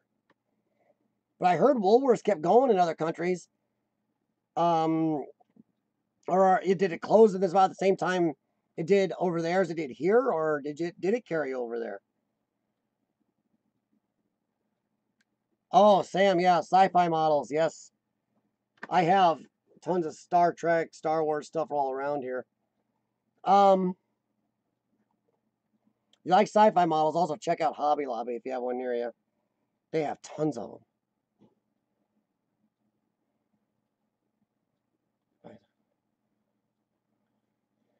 Oh yeah, he's got good vids, Street Drummer. So yeah, you don't have to watch it on my stream if you want to dig for it. You can go right to Colliding Planets channel, and the one we did, his link is in the description, by the way. The one we reviewed was the Westin Hotel, and just give him some feedback on it, and let him know why. Let him know you're not just somebody popping up, kind of going, "Well, dude, you could have done this better." Let him know it's from the review from Exploring CF's live stream, okay? So that's why you're giving him a little feedback.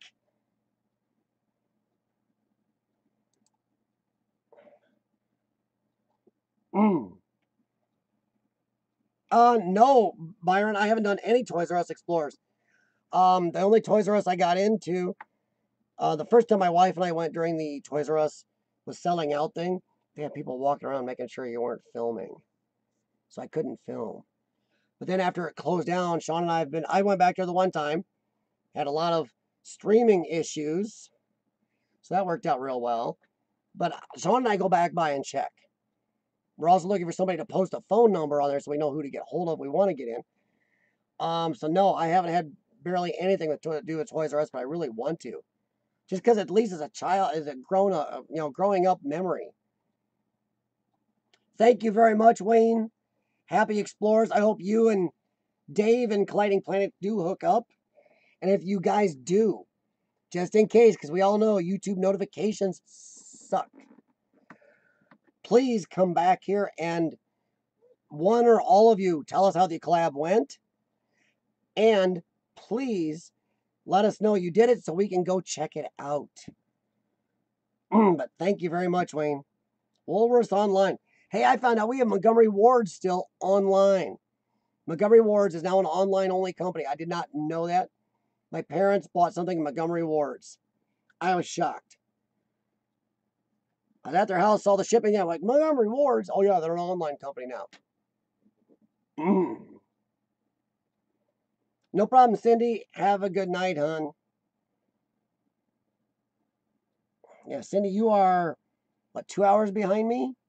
So it's like 7 o'clock here, so 5 o'clock there.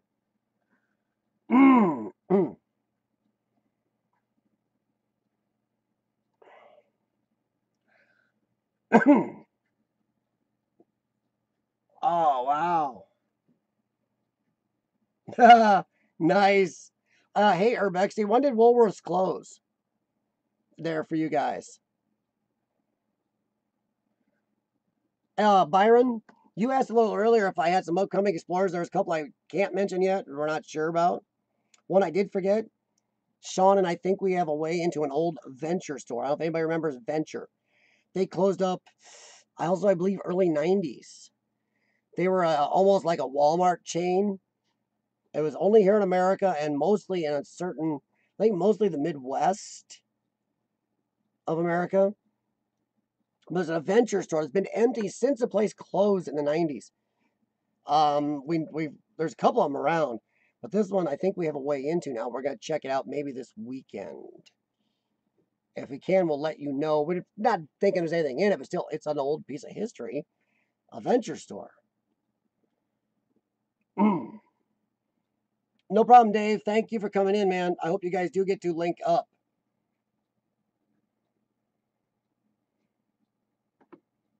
Well,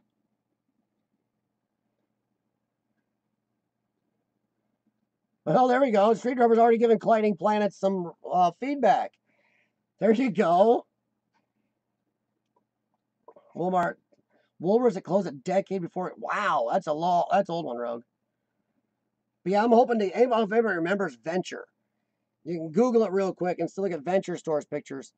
But Venture, man, we had 2 Venture stores here. Well, we had 2 here in the Quad Cities area, Rogue. We had one in Davenport or Bettendorf, Iowa, and one in Moline, Illinois. And yeah, those Venture stores, one is gone, one is still empty, and another one that's a little ways out of town, or one Sean thinks I can get into. It looks like, because it's been empty so long, some of the stuff they did is coming apart to keep it closed. So it looks like part of it's open now. We want to get in there before the vandals figure out that it's open. Radio Shack. We had a Radio Shack here. Actually, they went through bankruptcy. A lot of the Radio Shacks closed. I thought they were gone.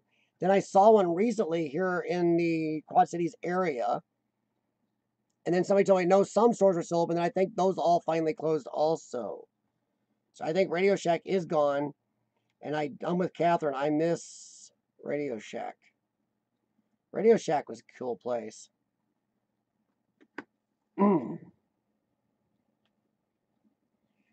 I have, oh wow, Byron, that's great. I have a VCR from Montgomery Ward's. It's a Signature 2000. Montgomery Ward's brand.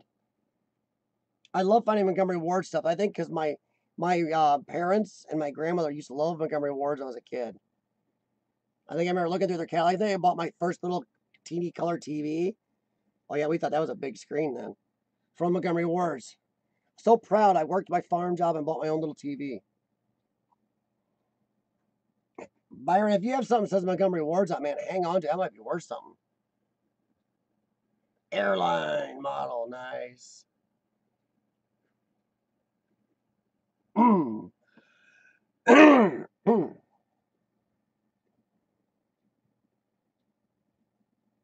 Oh. Street Drummer, are you talking about the one I think you are? In fact, I know you are. Dude, that Street Drummer, you are talking about one of my all-time wanted places to go. That place to me is, I don't know, it's just, that would be a dream to me to get to that one, man. Exactly, Street Drummer. I bought a lot of stuff Radio Shack. Maplin? Huh. I wonder if Maplin might have been part of Radio Shack. Because Radio Shack was part of a huge corporation. McFatty BA. Sears is in the trash. Oh, man. McFatty, we can talk about that all day because I've seen tons of abandoned Kmart's and closed Sears. The dumbest thing Kmart Corporation ever did was buy Sears. Sears was in huge, horrible debt when Kmart bought them. And no joke, Kmart was actually in good shape and in the black until they bought Sears. And then Kmart spent so much into a company going broke that Kmart couldn't expand its stores, update its stores, clean its stores, do a lot of things. Kmart couldn't advertise. They bought a loser, and I don't know why they bought it. But welcome, McFatty. Yes, they are, McFatty. I have a few in this area that have, but they are part of a mall that is still operating and very patrolled and sealed. Kmart's right now there's a lot of them everywhere. We got one in our area that's closed. It's actually partners starting to come apart, so we think we'll have a way in there soon. Sean and I checked that out the other day also. Radio Shack was Tandy. See, Tandy Corporation was the main corporation that ran Radio Shack, that owned it. I remember seeing stuff in some of my Explorers, Tandy Corporation. You know, Radio Shack Tandy always on them. I think I still have some. I have our old Radio Shack calculator upstairs. Wow. It's got the heavy keys and the bright red, the bright red LED screen. It says Radio Shack and Tandy on the box. I got it at a yard sale for like 25 cents. I thought it was cool and old. Yeah, Rogue, we're getting close. We have one Sears, I think, open in this area now out of what we used to have 4. We used to have 2 in the malls and 2 outward stores. We have 1 out of 4 left. We have 1 out of like 3 Kmart's left. Or is it 4? 3 Kmart's, I think. And I think all our last Radio Shack closed, I think, last month. I think it was out in Moline.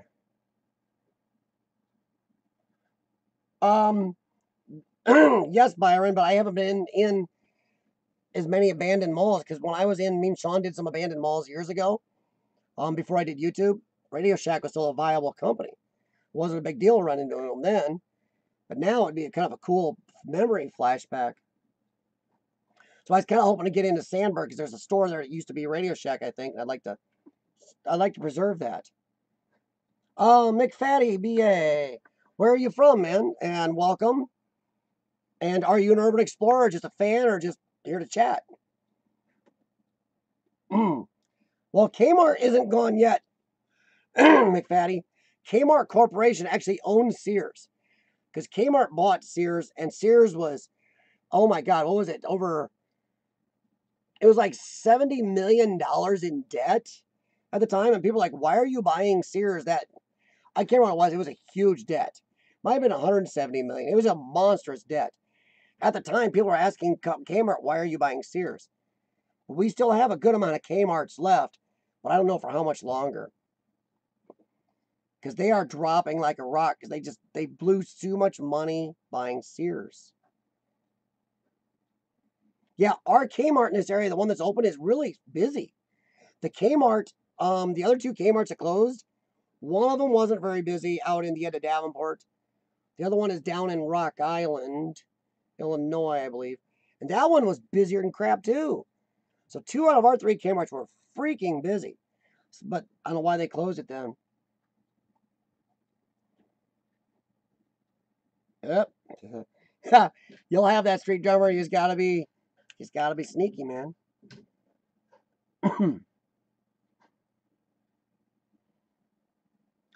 And be really careful of those security guys. They're worse than police.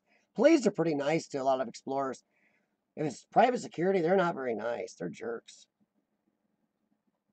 Street drummer has $12 for me. Woof. Ha.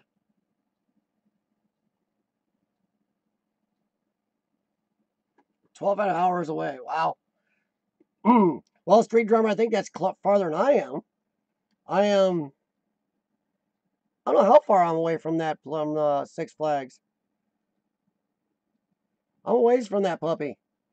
But I still want to go there. But boy, if I did that, it'd be a major trip. And I'd make sure my lungs are in good shape. It'd be a heck of a long trip. And I'd be hunting for stuff on the ways. That's a long puppy. Northern Illinois, Wisconsin, McFaddy. Cool. Have a good one, Rogue. See you later, man.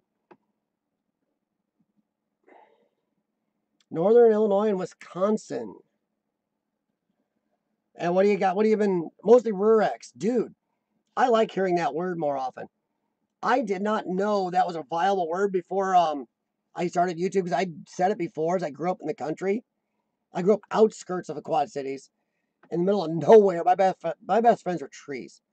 And I used to use the phrase Urbex. And people look at me funny like, what's wrong with your mouth? That don't sound right. Then I got on YouTube and found out it was a viable word. Oh, McFaddy, if you're going to go to Chicago, McFaddy, look up Lord Explorers. He is a very good explorer. He loves doing it. He knows a hell of a range of places, and he is a extremely good cameraman and videographer. So, and he's really just a cool guy to explore with. And I say that as a lot of people, regulars here, know I've explored with him a good amount. There's a reason I do, because he's a really good guy to explore with. And that's why I recommend people, if I explore with people, and there's some people I've explored with I would never explore with again in the past.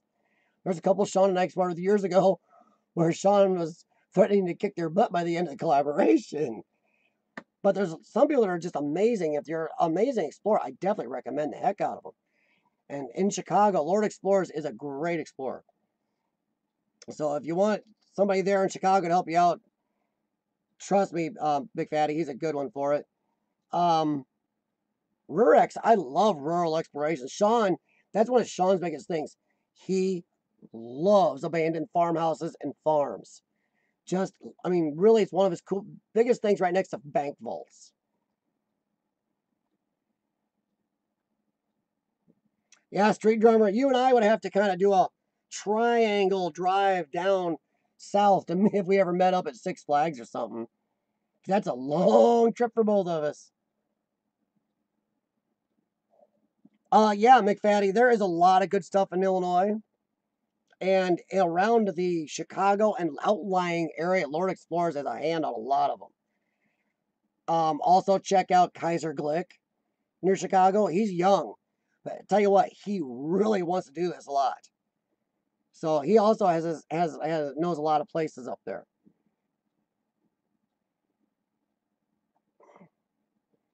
Yeah. Well, McFaddy, see, but Wisconsin's got a lot up there. There's a lot of good explorers in Wisconsin, too, for that reason. But yeah, there's a lot of farms, and it's just crazy to run into a whole farm that's abandoned. Street drummer, I haven't, but I believe if you go, I'm not sure. Go to Lord Explorer's channel. I think he was in Central State Powerhouse. Now, wait a second. Street drummer, help me out. Is that the one in Indiana or the one in Chicago? There's one in Chicago, might have that same name. But if you're still talking Indiana, which I think you are, and I think I screwed up again, then no, I don't know anybody's been in that one.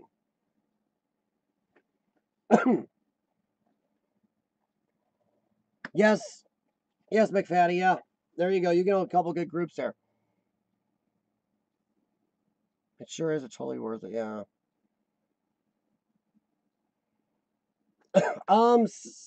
Byron? Byron asked a good question. How far ahead, not just for me, everybody out there, how long ahead do you schedule explorers? Do you do them just at the drop of a hat? Sean and I will drive around just what we call scouting, or, you know, we usually call it scouting, but sometimes we just run into a place and we carry our stuff with us at all times. We will just explore on the drop of a hat if we think it's an okay one to do without doing tons of checkup and everything else. We've even found owners on the spot and run into a place and found somebody that owned it and poof, explored. Or something we know is totally abandoned and nobody's ever been there. A quick Google search sometime will show you if it's, or even talking to the neighbors if anybody owns it or not. And we just explore it on the drop of a hat. Sometimes we have to plan because of my health, Sean's health and schedule. Sometimes we have to plan a week or two in advance. Out of town, I will plan months in advance. Sometimes my health doesn't hold up because I want to explore with Rogue yet this year, but I'm a little shaky on a long trip right now. Chicago and Gary are within the reach of my health at the moment. There's a couple guys in Wisconsin I want to explore with. I don't know if I'll make it this year. You plan as much as possible, Byron. It's hard to plan because if you're out scouting or you just run into something, you may just do it on the right then. The hotel Sean and I just did, we planned that one 5-6 days in advance. Sean scouted it, checked it out as much as possible, and then we just packed everything up on Saturday and drove over there, and not knowing what was going to happen, and it worked out. I don't know. How do you guys do? Do you guys plan? Do you guys plan, or do you just get in to places? Or do you not plan at all? Do you just walk around and go, whoa, cool, look what I found?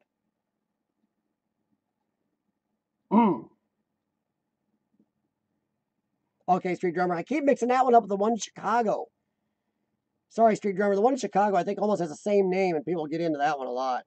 Well, it's pretty open. No problem, Urbexy. Dude, Urbexy, I don't want to hear it, man. You are up even crazier hours than I am, I think, sometimes.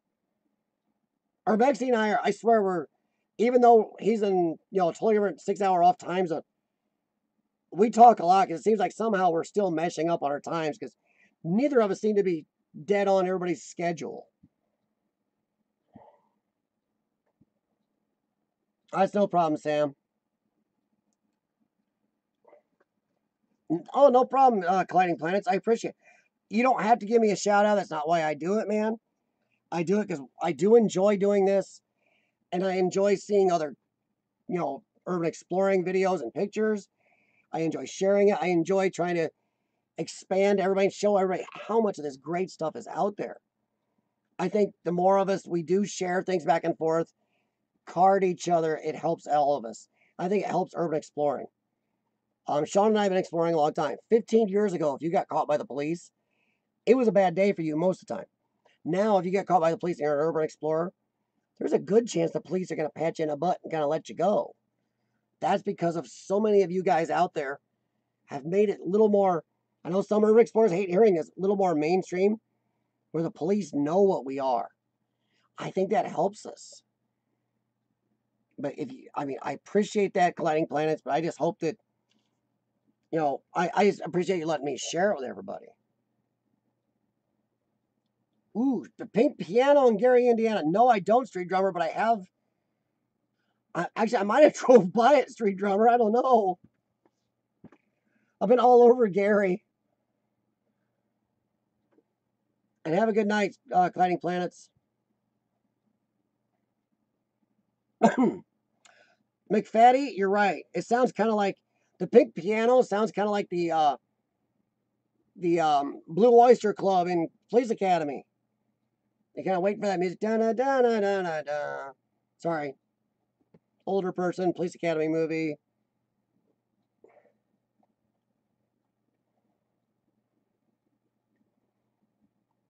Exactly, Sam. Yeah, we try to plan, especially out of town trips, we have to plan.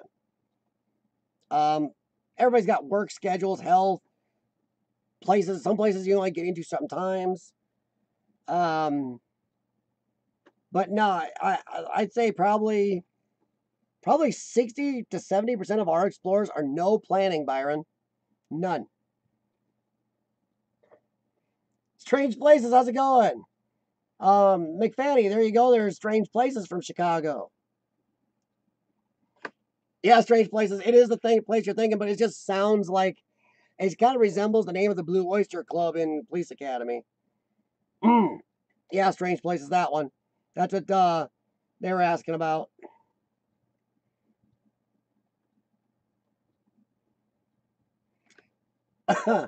Yeah, Street Drummer. I think that's the one. I think we saw it last time. Last time we were in Gary. Well, we were there on a targeted mission this last time. No problem, Byron. Have a good one, man.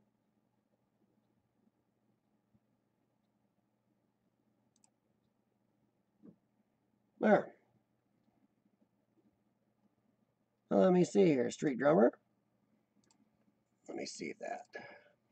Oh, yeah. Yeah, Josh was just there recently, and he actually got a lot of people annoyed by wanting to move a bunch of stuff. Yep. Yeah, Josh was there not too long ago. He was in Gary not too long after we were last, right around the same time. And he kind of ticked a lot of people off. He wanted to move a bunch of stuff, including the piano. So a lot of people were in Gary. I know a lot of people in Gary, explorers there, were pretty ticked off at him wanting to move stuff around. So that's kind of, I don't know. Don't do that. Leave it so other explorers can see it. I love the username, yeah. It is kind of funny, all the usernames we have here on YouTube, where you start talking, you're calling somebody McFaddy and all these other names and stuff, where you think about walking around in real life doing that. I don't know if it would make things cooler or worse. Oh, yeah, Strange Places. Where were they at when they got arrested? Because actually, I've been here 4 times or so, and Gary's been a hard place to get arrested.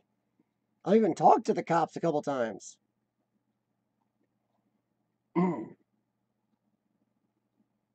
Wow, that's nice, Sam. Little House on the Prairie, nice name.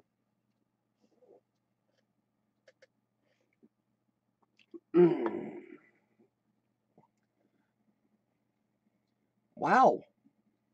Were they actually stealing Strange Places? Because usually urban explorers don't get charged with burglary. Usually we get trespass. If you get charged with burglary, it usually means you're kind of effing with a spot. Yeah, Street Drummer, I totally agree.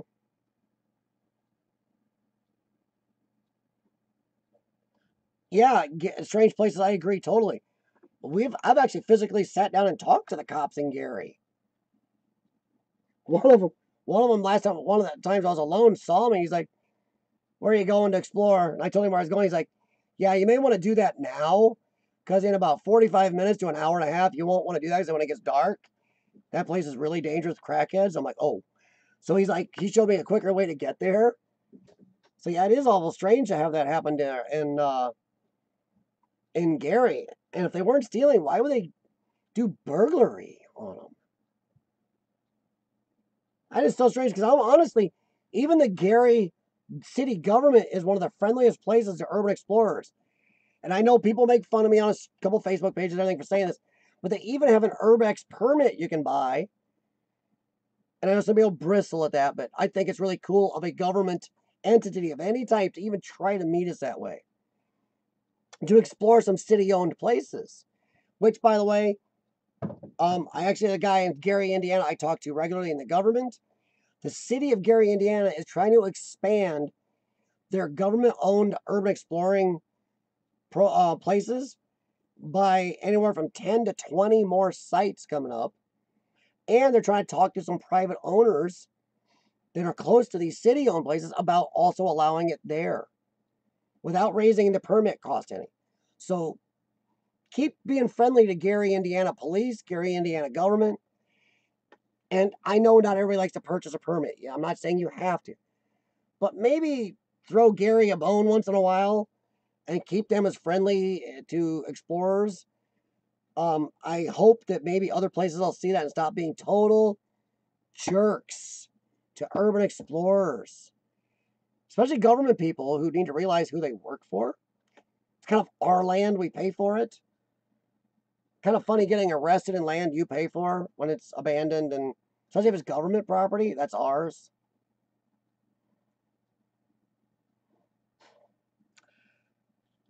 Oh, I'm sorry, Strange Places, that sucks, but that is so strange that they did that in Gary. Gary's been very nice. Oh, Street Drummer, you're lucky. I ain't got that advantage of when I turn 18. Well, yeah, Street Drummer, I know there's some explorers that make fun of me for even mentioning it or even advocating it. And I'm not going to say I pay for it every time I go to Gary, but it is amazing. We all, as urban explorers, we all always are angry at city, county, state governments for being absolute jerks to urban explorers. I'm talking government-owned property that the taxpayers, us, pay for, and they're really just, I can't say bad words on here because I have 3 young people with cystic fibrosis that watch my streams and my videos. So I told the parents I would try not to do that. But the government people, you want to shove a stick in their rectum and to beat them with it. Just jerks. But the city of Gary is the friendliest place I've ever met with that because I've talked to government people who knew what I was there to do. So their Urbex permit, if you don't want to get it, I have no problem, but maybe float them up one time you're there if you go there a lot. They realize you don't just stick to their city places. They know that. But if we can show them and other governments that, hey, if you're willing to work with us, we're willing to work with you, it's great. It is kind of neat, though, that if you ever do have a problem, you can call the cops and never have to worry about trouble.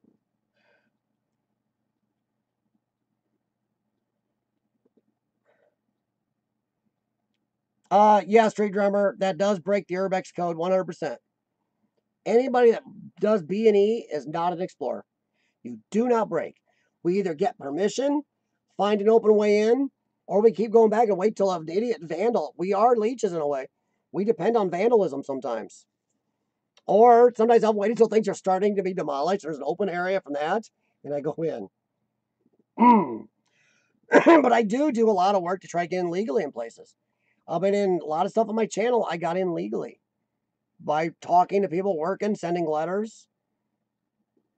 But yeah, it does break the urban exploring code. And yeah, Strange Places, 100% right. A lot of times, if there's not an obvious way in, just do a good walk around, look up, look down. You're dead on right, Strange Places. There is usually a way to get in. You just gotta take the time to look for it. Study boy, exactly. When I turn 18.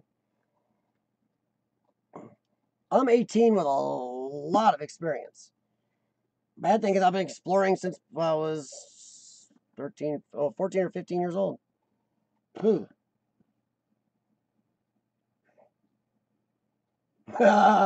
Exactly, Street Drummer.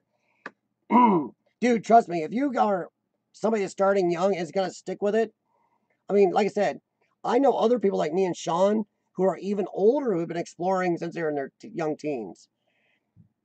There's a couple people I know in their 50s and 60s, a couple in their 70s that have been exploring since their low teens. If it's something you really think you're going to love the rest of your life, yeah, you're starting young is great. Getting into it older, I couldn't imagine that. Just suddenly start, wow.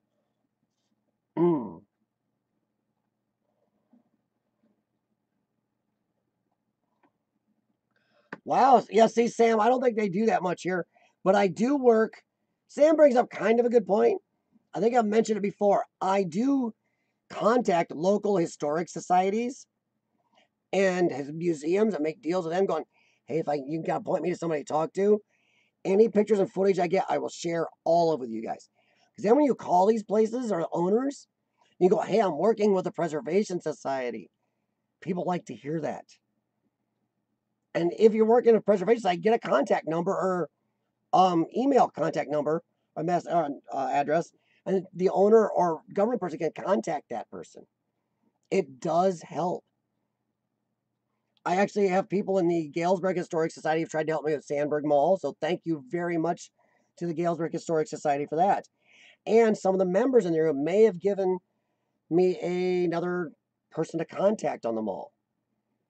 So yeah, make sure you actually don't leave out viable opportunities sometimes for places that are 100% sealed up.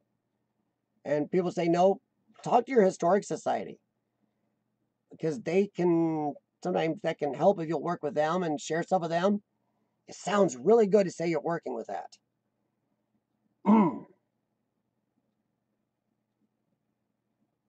Oh, street drummer. That would be so cool. I got a phone number and email for the place called the Dog Patch out, was it Oklahoma? Or is it Arkansas? I can't remember. But a friend of mine told me it may not be worth my drive clear out there. He's been there. He lives closer. He's like, it may not be worth your drive all the way out here. I might go check out the old Dog Patch. It's a little kind of Old West amusement park thing. Study boy, yes. Sean is all over me about business cards. He's been all over me for a long time. I've got to do that. It does help, but it also does help if you can walk in and say, I'm working with the Galesburg Historic Society or Preservation Society. And they'll go, whoa, really? Yeah, I really am. It really does help. It gives you it removes a lot of the thoughts of vandal or jerk or weirdo on people's minds. They kind of see that preservation part. Yeah, study boy, I've thought about it. I not that I thought about it, I'm gonna do it when I get around to it.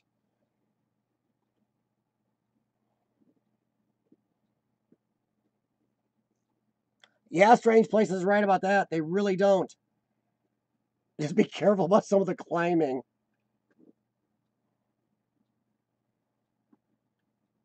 Just you gotta be careful of the roof, Strange Places. I've gotten on a few roofs and, well, almost made a mistake. Lord Explorers, I were on a roof a while back where someplace he'd been before, and a big part of it had collapsed as he was there a month or two before that. And we were up there and there were some extremely squishy spots. And knowing you're up really high with going through these squishy spots, it's, yeah. You just don't go scooting across the roof too fast. Oh, no problem, Street Drummer. Thanks, man. Hey, Street Drummer, also, maybe keep talking to me about that because I don't know if I'll be able to do it during the winter, but maybe spring, maybe if we're both still having a fit about Six Flags, maybe we can meet up there or something. Six Flags is one of my biggest things. Sean may even take time off work for that one because if I went without him, he may kill me. Of course, I'm trying to get my wife to do a few more places with me like the one she did earlier this year.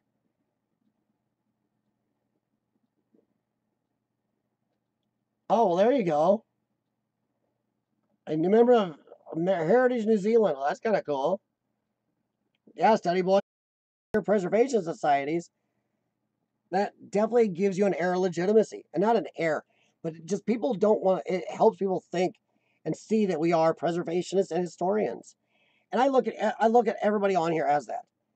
Each one of you guys, you are preserving recent history and preserving places. We're like kind of modern day Indiana Jones. I know some people may laugh at that, but I think that urban explorers are that. Anybody that knows me knows I believe that. I don't know if I want to get into it tonight with you guys or not. Well, speaking of the devil, Lord Explorer shows up. I just had to say his name out loud 3 times, like Beetlejuice. Say Lord Explorer 3 times fast, and there he is. Oh, Lord Explorers, we were just talking a little bit, and I was getting ready to either finish up the stream or start a different conversation. I'm not sure yet. How's it going with work and school, man? Because I'd still like to do another collaboration with you, whether it's Chicago or Gary yet this year. I would like to do that, and I got my lungs feeling a little better. I don't know how long they're going to stay that way, but I've got them feeling better than the last couple trips that we went on. That last trip, I don't know. I was having a rough time. I even watched the videos that from those trips, and my voice, which isn't the best anyway because of my coughing and stuff, it sounded horrible. I could hear how bad I was feeling. But yeah, I would love to do one more collaboration yet this year. Because if I go back to Gary, I don't want to go alone because I've done it before and it was a little goofy. If we go back there this year, if you go back with me, yet this year, I'd like to go back through St. Mary's really well. Where you're not alone and we have a little more time. Because I went through it alone also, a little sketchy as it's getting near dark. Also when I was there. So let me know about your schedule coming up, Lord Explorers, and just Instagram me or something and let me know about your schedule and we'll see what we can do. Hopefully do it before it gets really cold. But I have mentioned you a bunch on this stream, so you definitely got some airtime, even though you weren't exactly here. But I have been on for 2 hours. It's up to anybody else here if they want to bring something up. And once again, I thanked Study Boy NZ earlier this stream. I do want to thank him again because on our live stream of the hotel this Saturday, I thank you very much for your donation to our gasoline fund. We definitely can use it. And I appreciate it, though, very much, Study Boy. Yes, Lord Explorers, they were all very good things.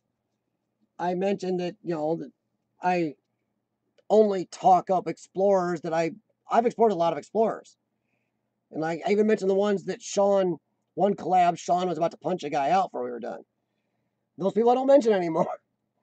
But no, I mentioned you and about 3 or 4 other people I've explored because you're really good explorers to explore with. I was talking to McFatty B here a little bit ago, and he's talking about going to Chicago, and he knows of you, Strange Places, and I can't remember the other one. I've seen them too, but I said, yeah, you should definitely link up with you guys. Honestly, out of the 3, I'd pick you than Strange Places. Those are the 2 I'd kind of go with near Chicago. So, but I definitely, try to help you out, man. We all help each other out. So yeah, just keep me apprised of your schedule on Instagram, and anytime you want, I would mind either doing Chicago or Chicago and Gary, in a day, especially if it's planned just you and me. I think you and I were pretty efficient about our scheduling together when we weren't waiting around for other people. So I think you and I could cover, even my crappy lungs, a good amount of ground or spaces if we plan together on something like that. Oh, no, Lord Explorers, I don't explore a lot in the winter, bud. You're like me. I know you've done the same thing I have. You've explored as much as possible while the weather's been nice. And you are storing those for winter just like I do. Yes, I know exactly, and I agree. I hate exploring in the cold. It's not as safe, it's not as fun, it's not as comfortable. It's hard to work your equipment. Your equipment don't like it. So no, I am definitely not a big fan of exploring in the cold. That's why, health-wise, if it's allowable, I'm going to go south once or twice. Or I will just live on my stored-up urban exploring library. I think my wife just walked by. So no, I'm not a big fan of cold. I do like watching Pajerico explore in the cold, though, and about freeze his toes off in the winter. It's just not me. How about the rest of you? How many of you guys like to explore in the cold? Well, Study Boy, I want to hear it from you because your winter is kind of like our fall. You guys wear hoodies in your winter. We just try not to die in our winter.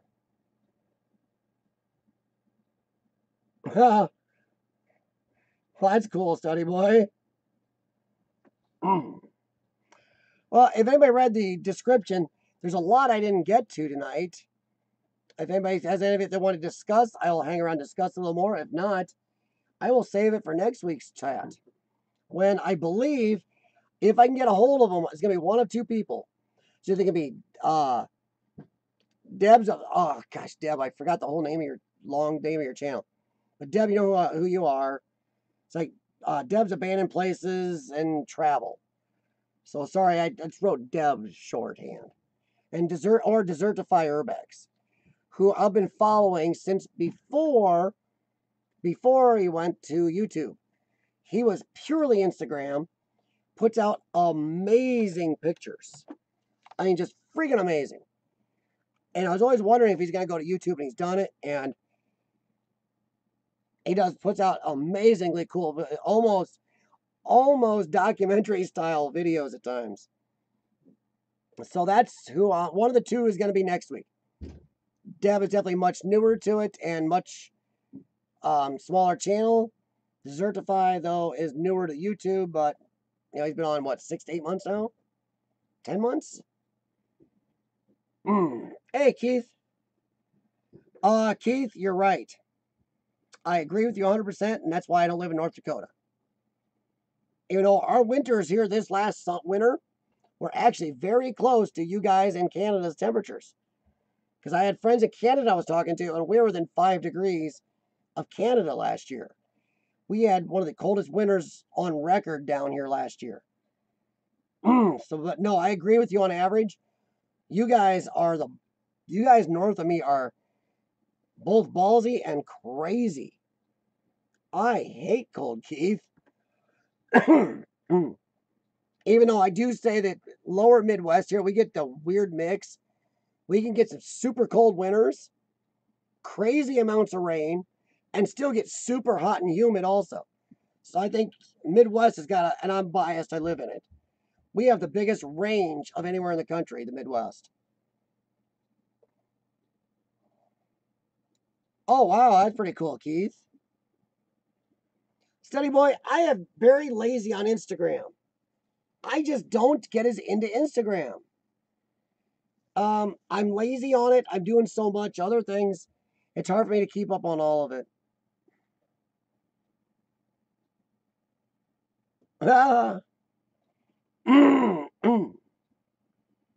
Wow. Operate sites on dial-in BBS. Wow. He's bad. Oh, man. Yeah, Sam.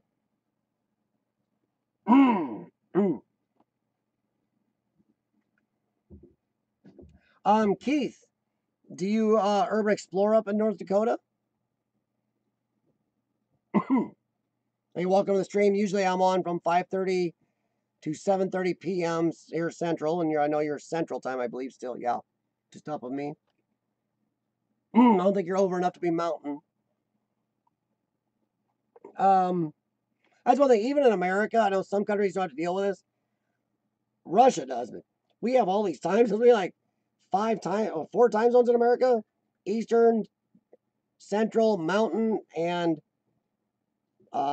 Western or Pacific.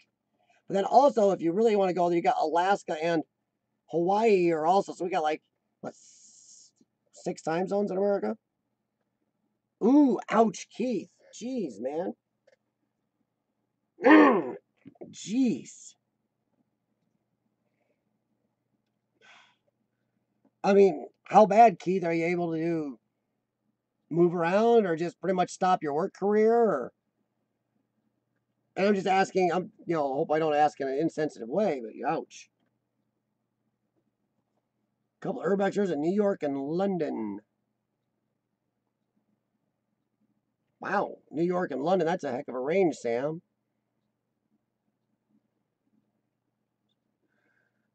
Not including summer. Dude, we're not including that whole best of the clock thing. That is just insane. Leave the clocks alone. Leave them alone where we get the most light.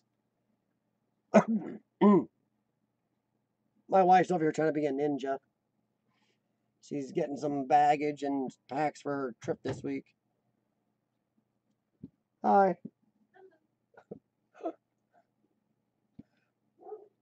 No work in 4 years. Wow, Keith. I mean, do you still have mobility, or? I mean, that's a whew. Yeah. I remember the old TV shows, Sam, that nobody remembers anymore, where the guy'd pick up the phone and actually lay it on this little modem that sat on the desk. It looked like the phone handle. Paul says hi, Karen. That's Study Boy. One of the New Zealand guys. I don't know if you heard her, Paul. She said hi. Uh-oh. Haha. She's almost on camera. She's digging. Oh, there she is. Hey, Noble Vigilance, how's it going? Yeah, I've been dealing with health issues. I mean, I'm going to the gym right now, but I'm actually in the gym at 2 or 3 a.m.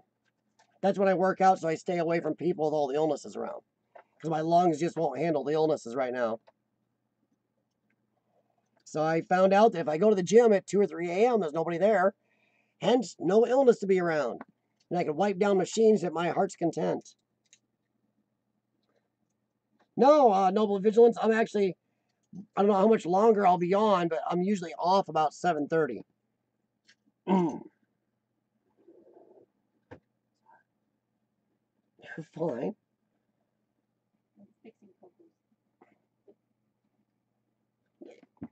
Oh, well, thanks, Keith. I mean, also check out, there's a lot of good explorers out there, Keith. Depending on what you're interested in, you can find some good ones. Urbex Jericho, Study Boy NZ, Lord Explorers. There's a lot of good channels out there to check. Richard's Reality, Urbexy. I mean, there's some good ones. But if you have a question, yeah, what?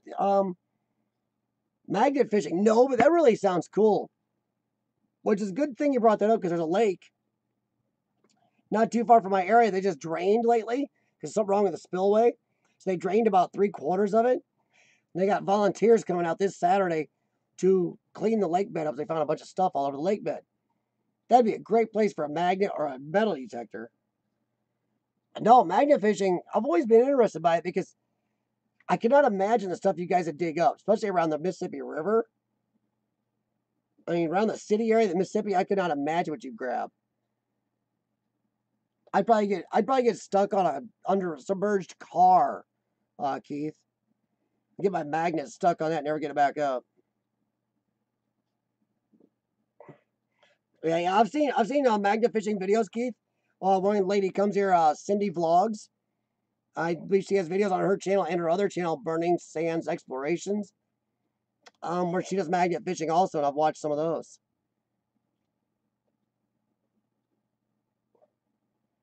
Sam, I don't know. I may be actually older than you. I'm not sure. I'm not sure we should be bragging about which one of us is older. Sam, my first computer was a Commodore 64. And then I remember the old TRS 80s. There was a Commodore one after that. Commodore had that, the other name, they had that weird little name after the 64.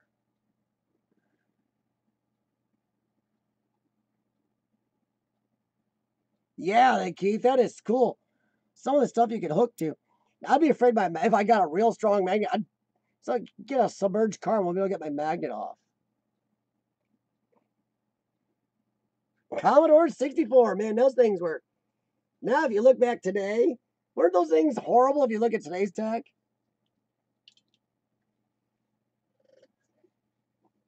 Keith, age is. I'm sorry, but I believe age is in your mind. I know people in their 20s that act like they're 70, or they're as crotchety as a 60-year-old. Then I know people in their 70s act like they're 15. It's how you want to feel up here. I'm not saying the body won't slow you down a little, but it's definitely how you feel helps. It helps you live the way you feel. How's that? I don't know.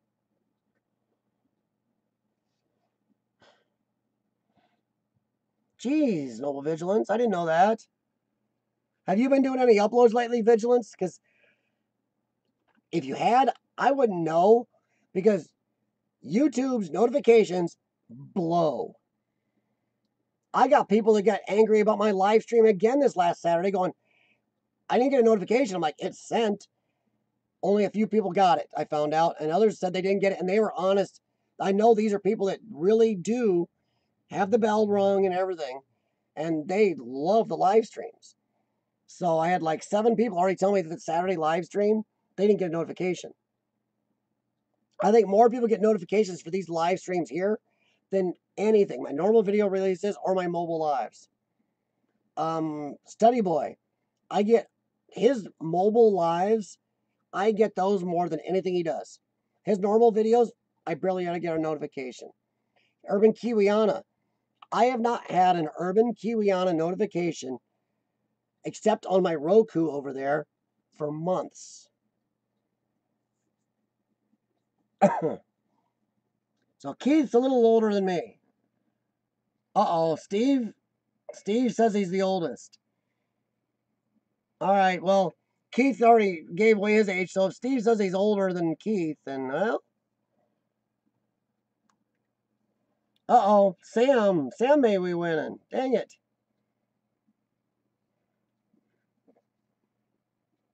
Yeah, that makes Sam the winner so far. Unless Steve can double down on that one. Once again, I don't put a lot of stock in a number. It's how you want to live. Yeah, Paul, I know you're 12, man. Study Boy, you're definitely 12. That's okay. For those of you who haven't seen my man cave, if you did see it, you'd know when I stopped aging. It was just about the time I got a driver's license. And then I said, that's it, I'm done. Maybe slightly before. Study Boy, I don't get any of your notifications except your driving home live streams. Not even get those all the time. I get, like Jesse Plays.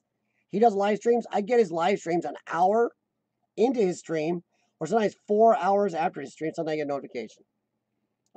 Family of Fun. I've gotten 2 notifications in the last 4 months. You know, I go there and they put out tons of videos. It's just all over the place. And I do wish they'd fix it. Just out of the fact that your subscribers want to see your videos and YouTube's whining about views and all this other crap, it helps both to have it fixed, and I don't know why they can't get it working. It worked fine until about a year and a half ago. Uh-oh. Well, then I think Sam wins. I had this game on the Commodore 64 called Radar Rat Race. No joke. If anybody ever played the game, you push a button on the keyboard, and it'll let this thing called a star screen behind the mouse. The mouse was pooping on the rats. No kidding. Look up the game. Radar Rat Race for Commodore 64. Somebody probably put it on YouTube. The mouse poops on the rats chasing it. When you do hold the pooper button down, though, it made the rat's life die a lot faster. Or the timer go down, whatever it was, a lot faster. Yeah, Sam, it's crazy. A lot of times, I get more notifications or actual feed, subscription feed, video feeds in my Roku, my streamer, my TV streaming device. Your feed anymore doesn't give you all the channels you subscribe to. They want to advertise all these big channels and BS you really don't care about for some reason. It's definitely what you had. Rad Racer. Oh my God, Keith, I remember that one. Yeah. Yeah, Sam, I can buy this little unit that looks like a tiny version of the old Atari console. And it has like all the Atari games in it now. That's how far we've gone. Like you can get an old Nintendo console. It's like a slightly smaller version of the old NES, the old Nintendo system, and it's got all the Nintendo games. It's really cool. I wouldn't mind that because the old video games kind of had a charm to them. The new ones don't.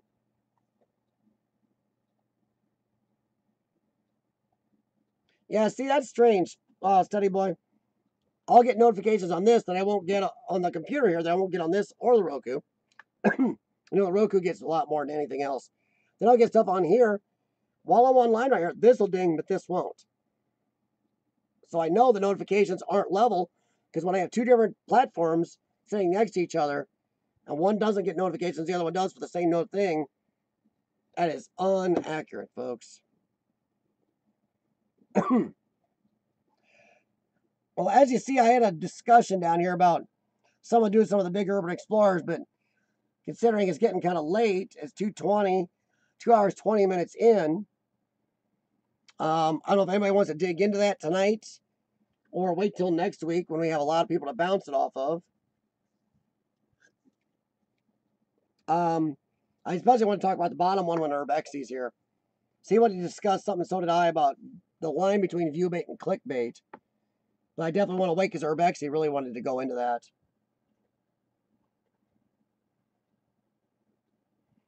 Wow. Why would they re-release a Commodore 64? Amiga. The Commodore Amiga. That was the weird one.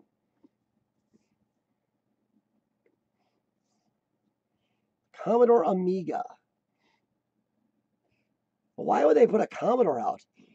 I mean, Atari, excuse me. I remember. I know why. A lot of cool old games and just fun games. Games that don't take 15 hours to play. And don't have a lot of cheat codes. Don't get me started on new video games. No, that's off the Urbex Exploring topic. New video games. I'm going to say this. New video games suck. In a way, they suck. Because you can't just sit down and play one for 10 minutes for fun or a half hour. It takes hours to dink with them.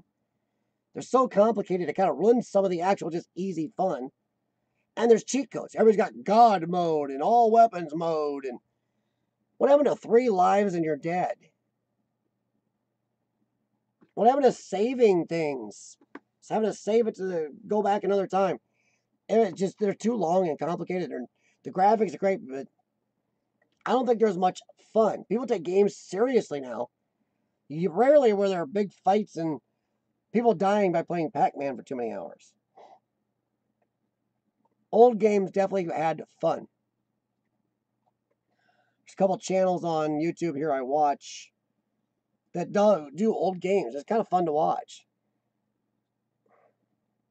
Wolfenstein. Yep, there was a game. Okay, when I was in, aging myself. When I was in junior high, we had this new thing called the Apple IIe. Really ugly tan computer with a tiny little screen, monotone bright green screen. There's a game for that on these big discs we call it floppies. Big old square. Put it in the drive. Yeah. Had a game called Conan on it. And it was weird because Conan was a stick dude. Green stick dude. Everything in it was like stick. That was a rough game. Then we got newer. We got to Castlevania and stuff like that. But yeah, I think next week I'll relieve some of this back for next week for discussion, since this week we got so much to discuss before the review and then after, because some of that I didn't get to, but that's great. Wow. Worked for Apple when the IIe came out. Yeah, there you go. Well, I remember the Apple IIe and Mr. Amy's science class in 7th grade? Or no, 8th or 9th grade. Something like this. No, it would have been 7th or 8th. Sorry, our junior high was 7th and 8th grade. So yeah, 7th or 8th grade was Mr. Amy's science class. And we had an Apple IIe. Pretty crazy. Actually, I think it was... Well, I can't remember if that was 7th or 8th. Sorry, Mr. Amy. So yeah, it's just amazing how far our technology's come. Well, now you got me curious, because that old game on Commodore 64, there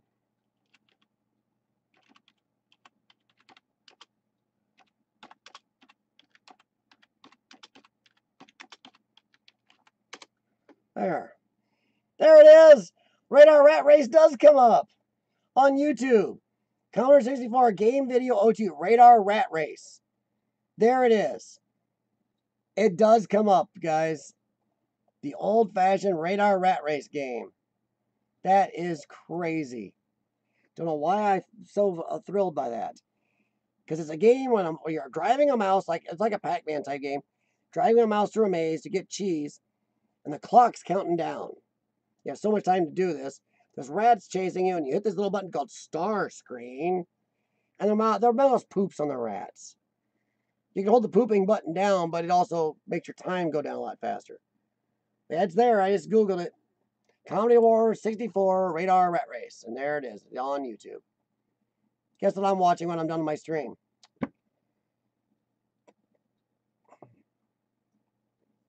Yeah. Yep. Oh, yeah, and television. That was short-lived. There's another one called Activision. Activision and television. I think what turned people off about in television, they love the simple joysticks and setups of the Atari. The Intellivision and Activision consoles from both companies were more complicated. People looked at it kind of weird. Had all the touch buttons on it and a little funny joystick. Those are really cool. Yeah, I do remember all those. Tell you what, I think it's cool is finding some of these old consoles in places. I mean, there's a place out near, what is that? An old house Sean and I explored. It's a ways out. But we explored this house that was HUD housing, which in America's government gave these people a house, and these people abandoned it anyway. There is tons of old gaming consoles there. Even, no kidding, a J.C. Penney 8-track player stereo system with 8 tracks there. Sitting there in good shape. In this HUD house, just abandoned. It's amazing. I'm going to ask you this next week also on the bigger group. I'm going to ask you guys this tonight also, the guys that are still here. Okay, urban exploring rules. One of the biggest rules is you take nothing from an explorer, right? Right. The hotel Sean and I did last week. Sean and I found out when it's going to be demolished. Is it okay under urban exploring rules to go in days before it's being demolished and take stuff out of there? Somebody asked me that. A friend of mine asked, since you guys know when it's going to be demolished, isn't it okay to take stuff you know it's going to be destroyed?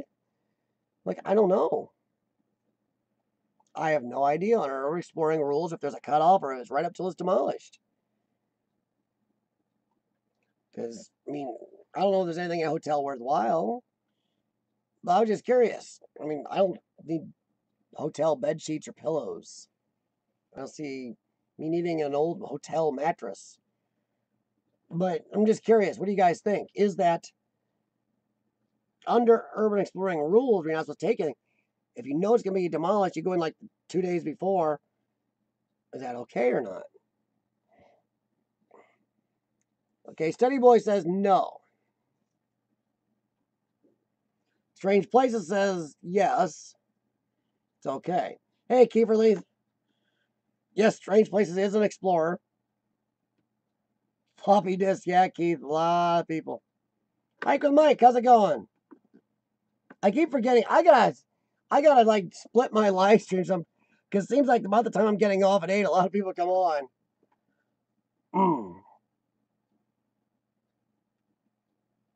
See, I don't know. Yeah, I'm torn on that Strange Place because a friend of mine asked me and Sean that. And Sean and I just kind of looked at each other. We'd never thought about it because we know almost the exact date this place is going to be demolished. And so me and Sean were discussing it then after. We're like, we don't know. Is that covered or not? They says take nothing, but it was just about to be demolished. You're not taking anything somebody was going to use or was somebody's property anymore or another explorer can see. It's really goofy.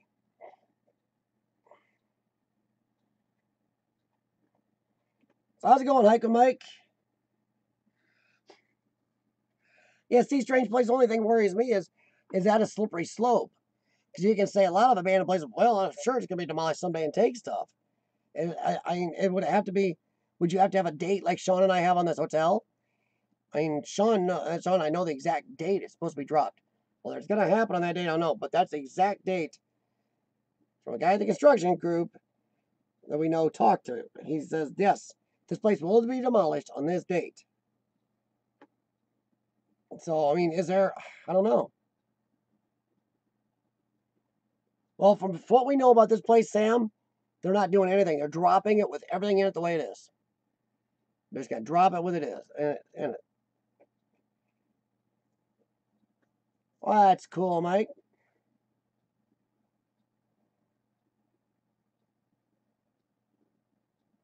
Well, there is one strange place. It's done. It's a done deal. It's supposed to drop, what is it, the 17th of next month? Something like that. It's an actual date. But as far as I know, Sam, they're just dropping it. They're not taking anything. There's something about, this place has a weird mystery on why it was closed. We can't get a straight answer from a bunch of people, so it's a little weird. Even the city it's in, we tried talking to their health departments and everything else. They're kind of cagey about it, so I don't know what the heck. But from what we know, what we've been told by a guy to do with the contract, or in the company that's going to do the work, no, this is just being hammered down and everything drug out. It's putting in some type of construction, Phil. So I don't know what the heck's going on. Because to me, there's a lot of stuff in there. Not that I need, hotel coffee makers or anything, but I have a Keurig, so why would I need? But still, the whole point is, it just kind of shocked me and Sean. We looked at each other, we never thought about it.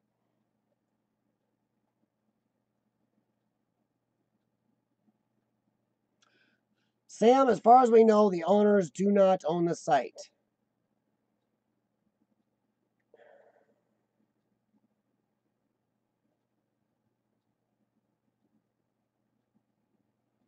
Oh man, you better. Hike and Mike, if you got a chance to see those cooling towers, especially inside, you got to. You've got to do that, dude. You'd kill me if you didn't, and you're close.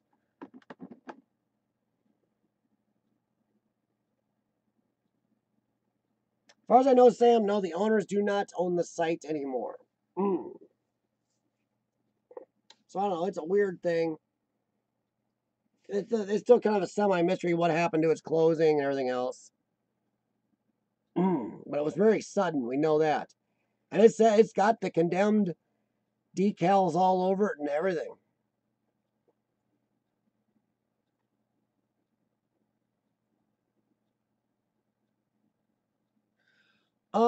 Keith likes, if you're watching a video, every time you watch a video, yeah, it does. Every video has a counter, like it's been watched 500 times. If you go watch one of my videos right now, it's been watched 500 times. It'll show 501 later.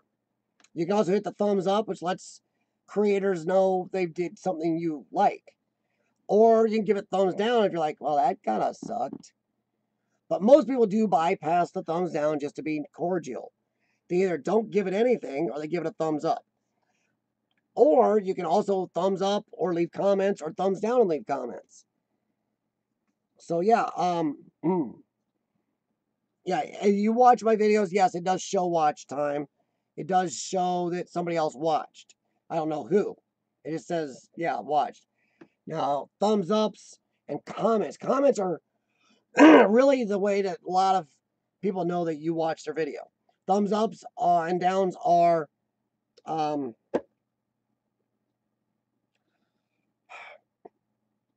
they are anonymous. There we go. Yeah, English. They're anonymous. But comments are the way to know.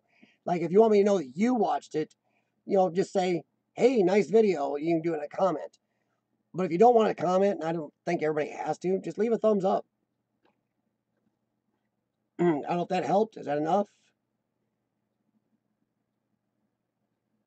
Oh, yeah. I still get any video I put up, I get credit for, whether I'm monetized or not. It still shows your view that you viewed it.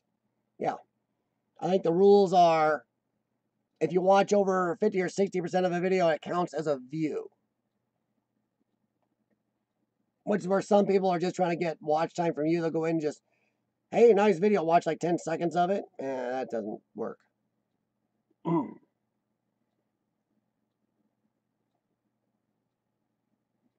Yeah, see, it's strange, Sam, because the building is solid. There's very little leakage, very little molding going on. We couldn't find a lot wrong. And Sean and I both have some construction backgrounds. It's weird. We were both perplexed. Yeah, there's condemned. It's condemned. And you still, if anybody saw the live stream from last Saturday, or if you want to check it out, it's on my channel. Live stream last Saturday. That's short. That's a short 20, 25-minute live stream out of an over 6-hour explore. We explored every single guest room.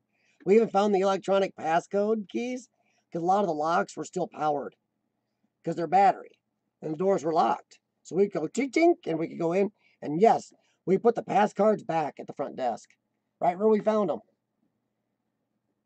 So that's, I mean, when somebody asks us, well, if it's going to be demolished, can you take stuff then? It's like, oh, we stared at each other. Never thought about it.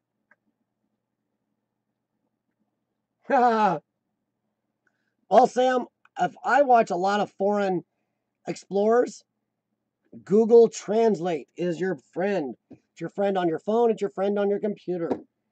Google Translate makes us all one. So I do like that. I don't know. I just don't have to bring up the big group next week. I just meant to bring it up tonight. It's down. I just like Sean and I, 30 years, we never really thought about what if somebody's going to demolish? Is that okay? If we have an exact date, and you don't do anything until a day or two before they go in and destroy it, just drop it. So yeah, it was kind of a shocking thought. I can't think of what I want in an old hotel, but still, it's just the point of asking. It's like,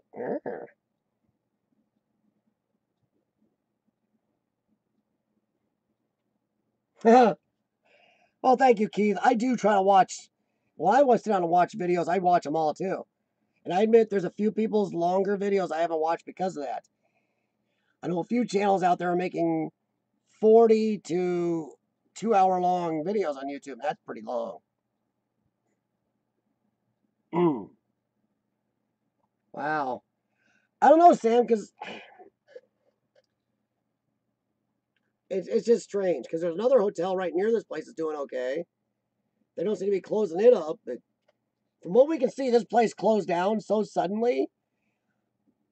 We found a receipt showing a customer was there to stay from like a Wednesday to a Friday. That's what they paid for. Well, from what we can see, these people had to leave early, and this place was closed down on like the Thursday. These other people were staying. And it happened to seem like other people were actually staying. That's it, done. The place just closed like that. And it's like, whoa. It's kind of strange. Well, that's no problem, RJ32.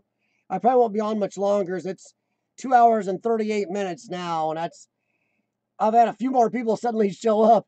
I seem to have two groups. If I stay on for 4 hours, I'll have two very large groups with a big gap in the middle. Earlier, I think I had like 23 or 24 people at one time. Then it goes really long, and then right about 7:15, 7:30, people die down. Then right about 8 to 8:30, suddenly people start showing up. But I can only do so long because I got a lot of stuff to do. But yeah, that's not a problem, RJ32, because if you find something you got to explore, of course you got to explore it. What do you do? Come on my live stream or go explore? Well, you better be out exploring, because if I find out you had come here instead of exploring it, I'd have been very disappointed and a little angry. You don't give up and explore for something what I'm doing. Sorry, trying to catch up with Sam here. Oh, well, jeez. Well, jeez. Well, Sam, you don't need Google Translate. You are Google Translate. Wow. No, RJ32, I'd still rather you be out exploring, man. Yeah, we were discussing RJ32. I was gonna bring this up next week in the early. I was meant to bring it up tonight, but the chat just went so well. Some of the topics didn't get brought up. Sean and I explored the abandoned hotel this last weekend. I did a short live stream. Well, a friend of mine was asking me and Sean later, okay, because we found out that we found out it's going to be demolished. It's got condemned decals on it now. We know the exact date it's supposed to be demolished. Friend asked us out of the blue. He goes, well, since you know it's going to be demolished, under your exploring rules, is it okay to go in and take stuff just before it's demolished? And we stared at each other. So far, I've got Study Boy MZ says no still. Strange Places says yes if it's just before it's going to be demolished. Where no explorers can go in and have enjoyed it, or they're not going to sell off the stuff or anything else. It's just going to be demoed on top and it's all going to be ruined. What do you think? Sean and I, 30 years doing this, never thought about it till he asked us that.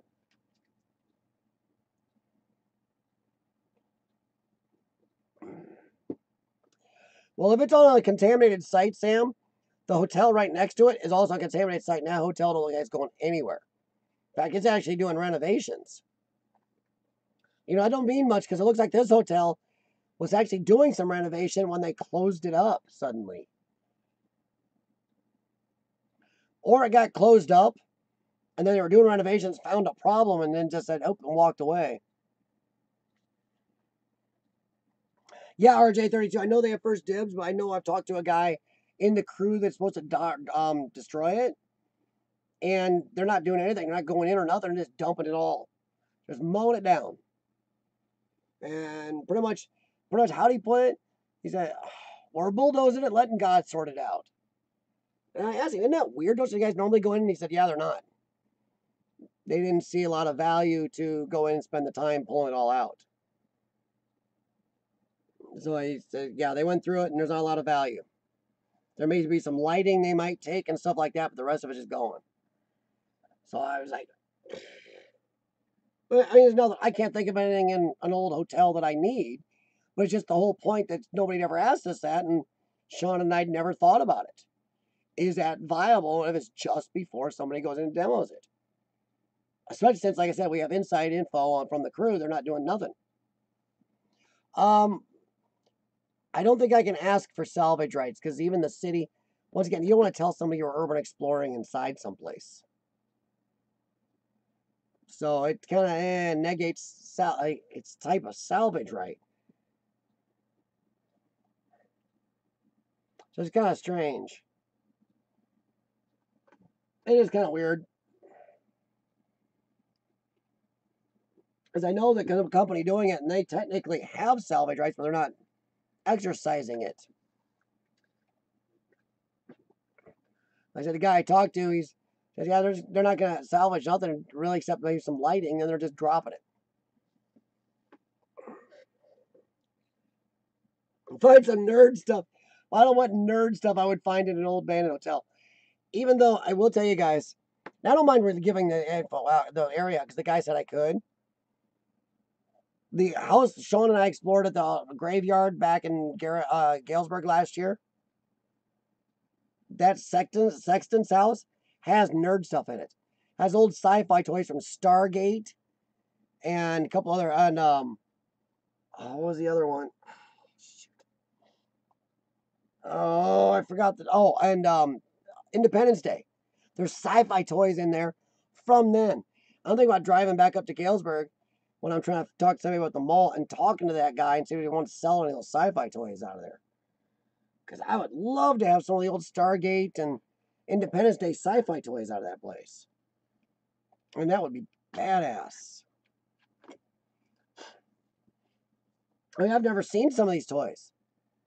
We're talking one of the Death Gliders from Stargate, or Stargate SG-1, whatever, is in this place.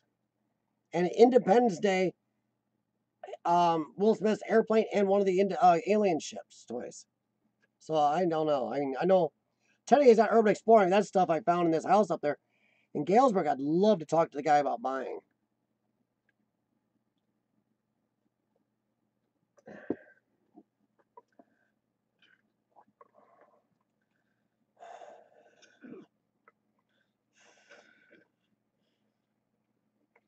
Hell, I can try RJ32, but every time Sean and I've talked to some people in the past were going to do something like that, they were just kind of jerks about it and didn't care.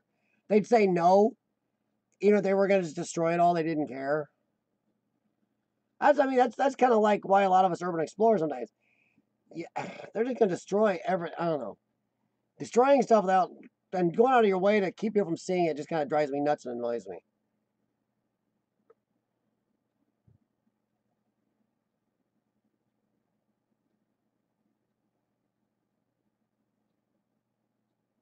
Yeah, I've never seen in that house in Galesburg, I've never seen these Stargate and Independence Day toys in my life.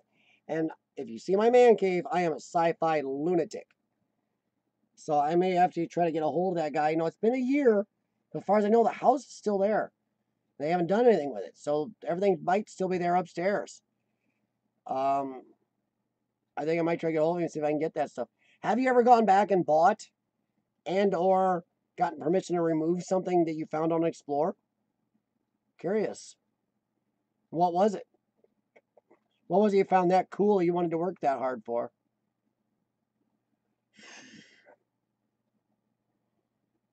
Sean and I found a government house. We urban explored. As we're finishing up, no joke, we found out there's a sign-up sheet inside because they can't resell it because it's a government taxpayer supplied house. They cannot resell it. So you can actually take things like dishwasher, windows, and stuff out of the house if you hit the sign-up sheet and your address and everything. We didn't believe it. Sean looked it up. You can actually take from this government-bought housing for these people if you sign up. And it's a viable sheet. We thought it was a load of crap joke. It's through the bank, then the bank goes back after the government for redress. It's a wholly goofy thing. You just gotta love the goofiness of at least the government in this country. They gave away a house, then the people abandoned it, and now somehow some loophole they can't sell it again. So now it can be torn down and pieced out to anybody that wants stuff. I guess it's a strange way to give back to the taxpayers. Because Sean, actually not believing it, did some research, found out, and he still didn't believe it, actually got hold of the bank. They said, yes, it's through the government with us. We cannot resell that, so we get redress by, if people piece it out, it goes back to taxpayers, and every piece that gets pieced out, there's like a money value that goes to the bank, shows that to the government, and then that some money comes out to the bank. It's a cluster F. Sean explained it, and it's stupid. Talk about a waste of taxpayer money. Just sell the stupid house again, but no, they can't do that. Welcome to the federal government. So yeah, Sean wants to go back to that place. He's already talked to the people at the bank. They said, yeah, he can have the AC unit because it's much newer than the one at his house. He even got an email from the bank president just to cover his butt because he was so freaked out. It just seems so weird. Oh, what? Yeah, that was a sugar factory, RJ32? Ryan? RJ? Because that would be kind of cool. I haven't seen one of those. Let's see, it's about 8:20. I'll probably be on another 4 or 5 minutes. Because that's way over my time, and I am very hungry. I haven't eaten in a long time. Wouldn't mind having a snack.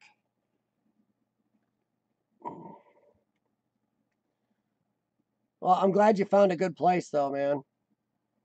Because I don't know, out where you're at, the winter may not be as bad, but our winter here sucks. And if it's anything like last winter, which I hope not, because that was one of the worst we've just had in 40 years.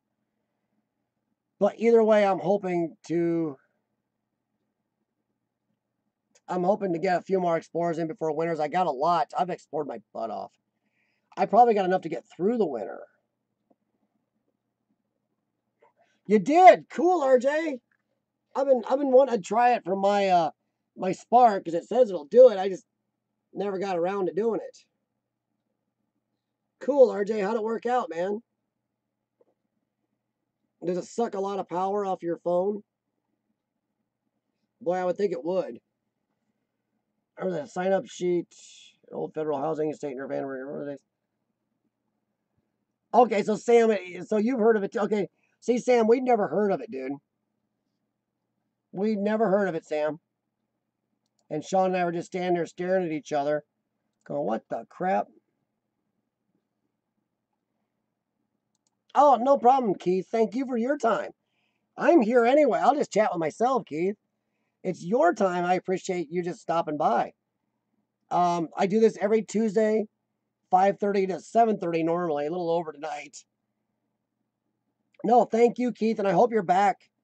You know, I'm sorry. I'm glad that you know, I can be part of, you know, at least keeping you busy and, you know, keeping you interested in something, man. So thank you very much. And like I said, check some of the other explorers on it. I think you'd be surprised. There's some good ones. Check out RJ32. He just did a live drone, streamed some drone footage from his drone.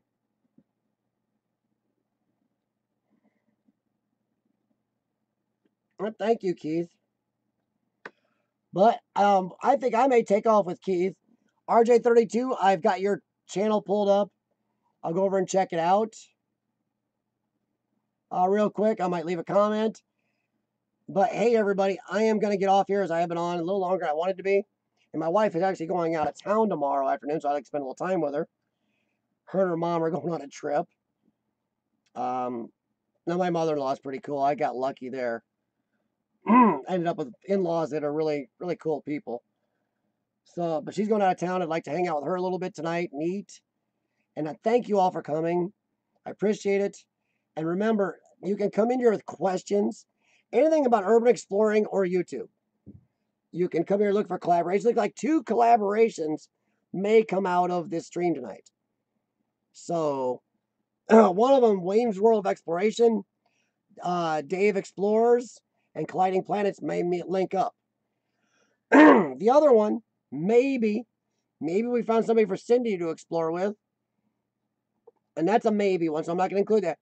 And there's one, oh crud, I just messed up. Down in Florida. Francis and Family of Fun may actually get together for something. So that's great. I enjoy that you guys are meeting up and doing exactly what we're supposed to here.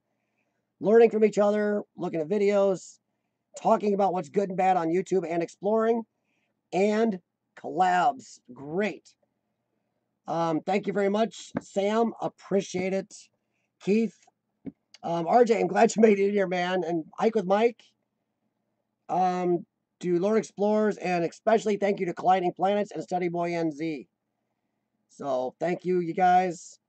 And I will talk to you next week. If not before, if I don't throw a odd random late night live stream in here and there, because I like them. But until then, I will talk to you guys later. Have a good night and have happy explorers, or at least enjoy some great exploring videos and pictures. And have a good one.